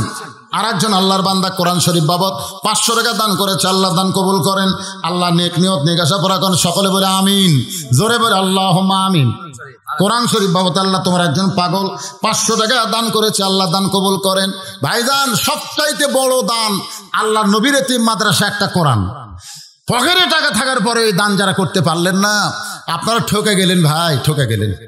খেলে দেন নবীর এতিম মাদ্রাসায় কোরআন শরীফ বাবদ 500 টাকা দান করবেন, দোয়া করে দেব। বাপ মা যদি কবরে যায়, এই দানের উসিলায় বাপ মার কবর জান্নাত বানায় দিবে। যদি বাপ মা জীবিত থাকে নিয়ত করেন, আল্লাহ বাপ মার হায়াত বাড়ায় দেবে। বাপ মার চেহারার দিকে যত তাকাবেন ততই সব পাবেন। মইরা গেলে এই সব থেকে আপনারা বঞ্চিত হবেন। আমার মা বোনেরা যারা পর্দার অন্তরালে, আপনারাও আল্লাহর হস্তে কোরআন শরীফ দান করতে পারেন। 200 টাকা একজন আল্লাহর বান্দা দান করেছে, আল্লাহ দান কবুল করেন। আল্লাহ নেক নিয়ত নিয়ে কাছাপড়া করেন। সময় শেষ, এখন আবার আলোচনা শুরু হবে। একটু জিকির করেন লা ইলাহা। কি নাম? আকালু। আকালু কেবারে আকাল। আকাল কি অভাব আছে? ভালো নাম আছে আকালু। তোমার একজন বান্দা কোরআন শরীফ বাবদ 500 টাকা দান করছে, আল্লাহ দান কবুল করেন। সকলে বলে আল্লাহুম্মা আমিন। ভাইজান, টাকা থাকলে দেন দেন দেন দেন। ডাক্তার বোঝেন? ডাক্তার এই গ্রামের বাড়ি। এইবারে কেবল সিদ্দিকপুরে একজন পাওয়া গেছে, আল্লাহ কোরআন শরীফ বাবদ 500 টাকা দান করেছে, আল্লাহ দানকে কবুল করেন। আল্লাহুম্মা আমিন। মাসুদ যুবক ছেলে, আল্লাহ তোমার নবীর এতিম মাদ্রাসায় কোরআন শরীফ বাবদ 500 টাকা দান করছে, আল্লাহ দান কবুল করেন। আল্লাহুম্মা আমিন। এখানে এমন আল্লাহর একটা পাগল থাকতে পারে 1 লাই 20টা কোরআন শরীফ দান করবে, এরকম লোক নাই? 1 লাই 10,000 টাকা, 20 কোরআন মানে 10,000, 5 কোরআন 2,500, 10 কোরআন 5,000, এমন লোক আছে তো, কিন্তু সে দিচ্ছে না। মনে করতেছেন ব্যবসা বাণিজ্য খারাপ? আরে পাগল, দান করলে সব ভালো করে দিবে আল্লাহ। আর সাদাকাতু তারুদ্দুল বালা, যতগুলা বালা মুসিবত আছে সব থেকে আল্লাহ রাস্তায় যখন সদকা করা হয়, আল্লাহ সব রদ করে দেয়। 2 বন্ধু এসে আওয়াজ শুনতেছে, 2 বন্ধু, বক্তা বলেছে হাদিস, আর সাদাকাতু তারুদ্দুল বালা, দান সদকা করলে বালা মুসিবত আল্লাহ দূর করে দেয়। তো এক বন্ধুর বউ 1 বছর হলে প্যারালাইসিস হয়ে পড়ে আছে, বহু ডাক্তার কবিরাজ দেখাছে, ভালো হয় না। তো নবীর এই হাদিস বিশ্বাস করে ও দৌড়ে এসে 500 টাকা দান করছে। হুজুর দোয়া করছে, আল্লাহ যে নিয়তে দান করলো, আল্লাহ তুমি তার নিয়ত কবুল করো। টাকা দিয়ে ওখানে বসছে, ওই বন্ধু কুনার ঘুতে মারতেছে, এই দেখ আমার পকেটে 1000 টাকা আছে। মৌলবীর তালত পড়ে তুই 500 টাকা দিলি, আমার টাকা নাই। হুজুররা এরকম কয় রে, হুজুরা কোনদিন দান করে? দেখছো হুজুরা কোনদিন দান করছে? ওরা দান করে না, ওরা খালি আদায় করে। বলতে যে ভাই আমি বড় বিপদে আছি, হুজুর দান করুক বা না করুক, নবীর হাদিস তো আর মিথ্যা না। নবীর হাদিসকে বিশ্বাস করে 500 টাকা দান করছি, দেখি আল্লাহ কি করে। বলে আমার টাকা আছে 500, আর একজন 500 দান করছে, আল্লাহ কবুল করেন, জোরে কেন আমিন। এক বন্ধুর বাড়ি উত্তর পাড়ায়, যার বন্ধু প্যারালাইসিস বউ হয়েছে, ও দান করছে 500 টাকা। এখন প্যারালাইসিস বউকে তো আর ডাকতে পারে না, দরজায় গিয়ে বলতেছে রহিমা। রহিমা হলো তার মেয়ের নাম। বউ চিল্লাই বলে মেয়েরে ডাকো কেন, আমারে ডাকতে পারো না? বলে তুমি না প্যারালাইসিস রুগী, তোমারে ডাইকে কি হবে? বলে আমি দরজা খুলতেছি। বউ যখন দরজা খুলে দেয়, স্বামী চিল্লাই বলে আল্লাহু আকবার, আল্লাহু আকবার। বিবি রে, তুমি না 1 বছর হলে প্যারালাইসিস হয়ে গেছে, উঠতে পারো না, আজকে কিভাবে দরজা খুলে দিলা? বউ মুসকি মুসকি হাসে আর বলে স্বামী গো, আমি ঘুমের মধ্যে স্বপ্নে হাঁটতেছি। আমি ঘুম যখন ভাঙ্গে গেল, দেখি আল্লাহ পাক আমার পা 2টা গরম করে দিছে। আমি আস্তে করে খাট থেকে নামালাম, আমি পায়ে বল পাইলাম। আমি টিউবওয়েলে গিয়ে ওযু করে তাহাজ্জুদের নামাজ পড়তেছিলাম। এমন সময় রহিমা বলে আপনার মেয়েকে ডাকতেছেন। আমার আল্লাহ পা ফিরাই দিয়েছে। সঙ্গে সঙ্গে স্বামী চিল্লায় বলে মাবুদ, নবীর হাদিস ঠিক, as-সাদকাতু তারুদ্দুল বালা, দান সদকা করলে বালা মুসিবত দূর হয়ে যায়। এই কথা আমার দানের কারণে আল্লাহ তুমি কবুল করেছো। পারে কি পারে না? আর তাই 1000 টাকা 5000, ওই টাকা ফেরত লিয়া বউ ডাকতেছে শেফালি। বউ খালি কান্দে। শেফালি দরজা খুলে দাও। শেফালি বলতেছে আমি পারবো না, তুমি মায়ের কাছে যাও।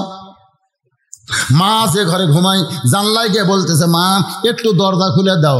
মা দরজা খুলেই বলতেছে শয়তান, শয়তান তুই খালি খালি ওয়াজ শুনিস, খালি বোঝেন, খালি ওয়াজ শুনিস। তুই 1 টাকা দান করিস, তুই একটু নামাজ পড়িস, তুই নামাজ পড়িস না, দান করিস না, খালি ওয়াজ শুনিস। তুই তো ওয়াজ শুনবার গেছিস, তোর বউ টাইসওয়ালা গোসলখানাত পেশাব করবার গেছে, পা পিছলে পড়ে গেছে।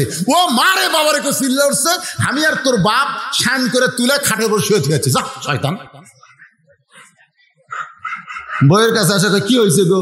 কই কি বলে, সকালবেলা তোমার প্যান্ট শার্ট পরিষ্কার করছি, সাবানের ফ্যানটা পরিষ্কার করিনি গো, ওটা ল্যাল পাহিয়া ছিল, আমি 50 কিলো পা দিয়ে পেশাব করে গেছি, একবারে 2 পাও। আমার মা যা মনে হয় রক ছিঁড়ছে।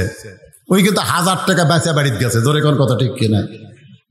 পরের দিন বগুড়া শহীদ মেডিকেল কলেজে নিয়ে গেছে। ডাক্তার বলতেছে এটা বগুড়ায় হবে না, এটা ঢাকার পঙ্গু হাসপাতালে। 12,000 টাকার অ্যাম্বুলেন্স ভাড়া করে পঙ্গু হাসপাতালে যায়। 42 দিন থাকতে হবে, নচেত লড়বার পারবি না। প্রতিদিন 4,000 টাকা করে খরচ হচ্ছে। এখন বলেন 1,000 টাকা বাঁচা আছে, আল্লাহ আর 3 বিঘা জমি বেচা আছে। আপনারা কোন আল্লাহ পারে কি পারে না? পকেটের টাকা থিয়া, পকেটের দিকে টাকা দেখতেছে, একটা কোরআন শরীফ দিচ্ছে না। আল্লাহ কাল যখন বাড়াবো না, কাজ চলবো হুন্ডা, তোর হুন্ডা ভুটভুটির সাথে মারবি। অটো ভ্যানত চলবো, ব্রেক ধরবি, উল্টে পড়ে তোর পর যাবি। হাসপাতালত যায় তোর 1000 টাকা খরচ হবে। এই জন্যেই আগামীকাল এইরকম বিপদত না পড়ার জন্যে 500 টাকা দেন বাড়ে দেন। একেবারে 1 বছর আপনাদের উপরে কোনো বিপদ আসবে না, একটা কোরআন শরীফ বাবদ 500 টাকা দিবেন। আল্লাহ কয় যায় 1 বছর তোর উপর বিপদ তুলে নিলাম। যা, পারে কে পারে না? ধরে কোন পারে কে পারে না? কত বিপদ হবে, কত মুসিবত দেখবেন। আপনার অনেক মুসিবত চলে আসবে, অনেক বিপদ আসবে, কিন্তু সমস্ত বিপদ থেকে আল্লাহ আপনাকে বাঁচাবে। সাদাকাতু তারুদ্দুল বালা, দান সদকা করলে আল্লাহ বালা মুসিবত দূর করে দেয়। আল্লাহ আমাদের সবাইকে বিপদ আপদ মুসিবত থেকে হেফাজত করুন, জোরে কান আমিন। ফজরের ফরজ 2 রাকাত নামাজ শেষ।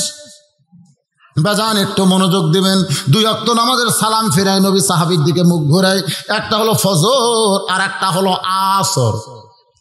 আপনারা বলেন তো, ফজরের পরে কোনো সুন্নত নফল আছে নাকি? ফজরের পরে, আবার আসরের পরে কোনো সুন্নত নফল, মাগরিবের পরে সুন্নত নফল, এশার পরে সুন্নত নফল, জোহরের পরে সুন্নত নফল। 3 ওয়াক্ত নামাজের পরে সুন্নত নফল, কিন্তু 2 ওয়াক্ত নামাজের পরে সুন্নত নফল নাই। এই 2 ওয়াক্ত নামাজের সালাম ফিরে নবী সাহাবীর দিকে মুখ ঘুরায়।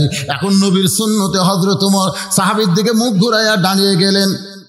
এক দৌড়ে এক টানে রাখালকে বুকের মধ্যে নিয়ে রাখালের কপালে হযরত ওমর চুমা খায়। সমস্ত সাহাবীরা বলে আমির আল মুমিনিন, যে রাখাল আপনাকে তওবা পড়ানোর কথা বলতেছে, যেই রাখাল আপনাকে মুনাফিকের কথা বলতেছে, ভণ্ডের কথা বলতেছে, আপনি সেই রাখালকে বুকের মধ্যে নিয়ে রাখালের কপালে চুমা দিলেন। আমির আল মুমিনিন, এইটা কি বিচার আপনি দেখালেন? ওমর কান্দের বলে নবীর সাহাবীরা রে, আমি রাখালের এত কথা হজম করার পিছনে আমারে তওবা পড়াইছে, মুনাফিক কইছে, ভণ্ড কইছে, এত কথা হজম করার পিছনে একটাই মাত্র কারণ, আমি রাখালের ভিতরে আমার আল্লাহ রাজত্ব দেখেছি। কারণ আল্লাহ রাজত্ব যখন দুনিয়াতে চলবে, আল্লাহর আইন মোতাবেক যখন রাষ্ট্র চলবে, তখন রাখাল রাখাল থাকবে না, যেন পুরো আল্লাহর কোরআন হয়ে যাবে। আজকে আমরা যারা ভাইজান এই দুনিয়াতে বসবাস করতেছি, দুনিয়ার কোনো মানুষের রাজত্ব নাই, রাজত্বের মালিক কে? আরো জোরে জোরসে বলুন। ফকিররা বলতেছে বাদশাহ সাধারণ নঙ্গরখানায় আমাকে খাওয়া হচ্ছে না, আর তুই আমাকে ডাকতেছিস দাওয়াত দেশ, এই তুই কি খেলাবি রে? ফকির চিল্লাই বলে রে ভাই আমার উপর রাগ করছো কেন? আমি হলাম দাওয়াতকারী, খাওয়ানোর মালিক কে?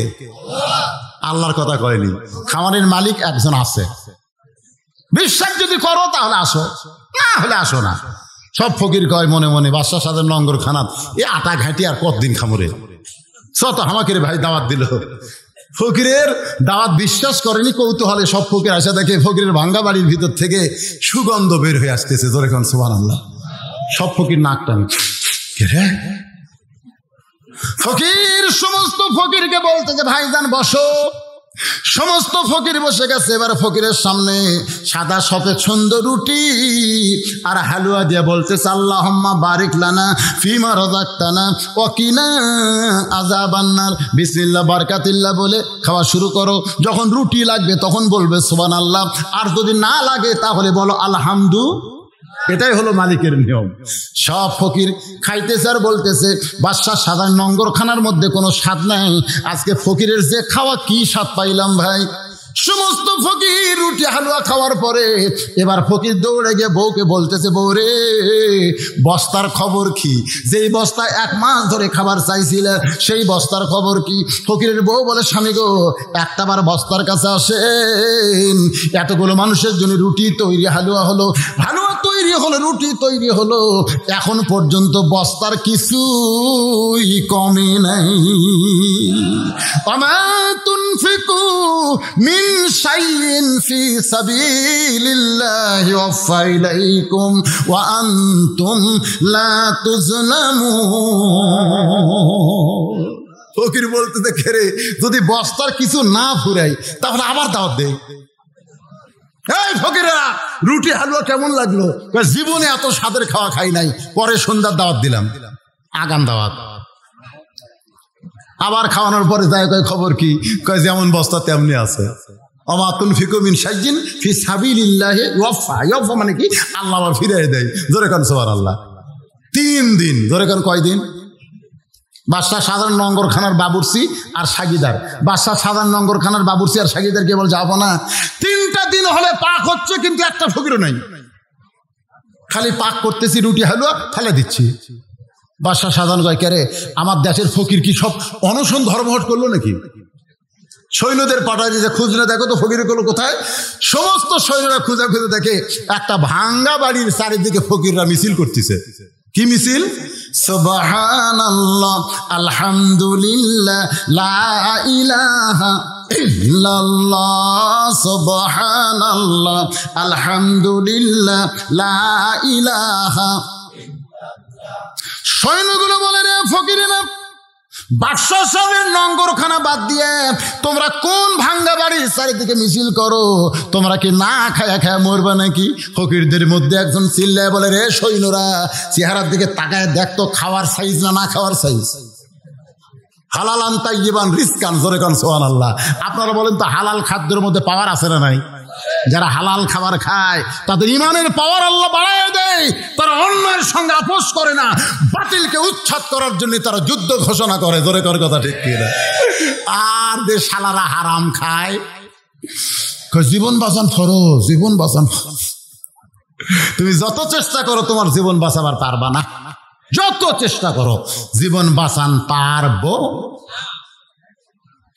সৈন্যগুলো শাখায় দেখি ফকিরের চেহারা এত সুন্দর, যদি তোমাদের ক্ষুধা লাগে পরের সন্ধ্যে আমাদের সঙ্গে জামাত করো। কিছুক্ষণ পরে যখন খাবার আইটেম আইছে তখন সৈন্যগুলো দূর থেকে নাক টানতেছে, এত খাবার সুগন্ধ। ফকির বলতেছে, বাপজান সৈন্যরা তোমরা কি চাও ফকিরের সঙ্গে খাবার জামাত করবা? সৈন্যগুলো ঠাট্টা করে যখন রুটি হালুয়া মুখে দেয়, সবাই বলতেছে এত সুন্দর খাদ্য তো আমরা কোনোদিন খাই নাই। যে সৈন্যগুলো ফকিরকে ধরতে এসেছে তারাও ফকিরের সঙ্গে খাবার জামাত করতেছে। শেষ পর্যন্ত আমি তাড়াতাড়ি বলতে চাই, ভাই বাদশাহ শাহজাহান এসে দেখে কে খাওয়ায়, আমার নঙ্গরখানা বাদ দিয়ে তোরা কোন জায়গায়? তখন ফকির বের হয়ে বলতেছে, তোমার যে খাওয়ায় আমাদেরকেও সে আল্লাহ খাওয়ায়। লিল্লাহি তাকবীর। বাদশাহ শাহজাহান তাকায় দেখে এটা তো সেই ফকির রে, যে দারোয়ানের সামনে আমারে কি কইছে, কথা কয় না, ফকির কইছে। তাবারাকাল্লাযী বিয়াদিহিল মুলক ওয়া হুয়া আলা কুল্লি শাইইন কদির। গোটা পৃথিবীর রাজত্ব কর্তৃত্ব মালিকানা কার হাতে? এটা বিশ্বাস করেন বা না করেন, স্বীকার করা লাগবে সমস্ত ক্ষমতার মালিক কে? আল্লাহ পাক আমাদেরকে এই বিশ্বাসের উপরে আমল করার তৌফিক দান করুক। সকলে বলে আল্লাহুম্মা আমিন।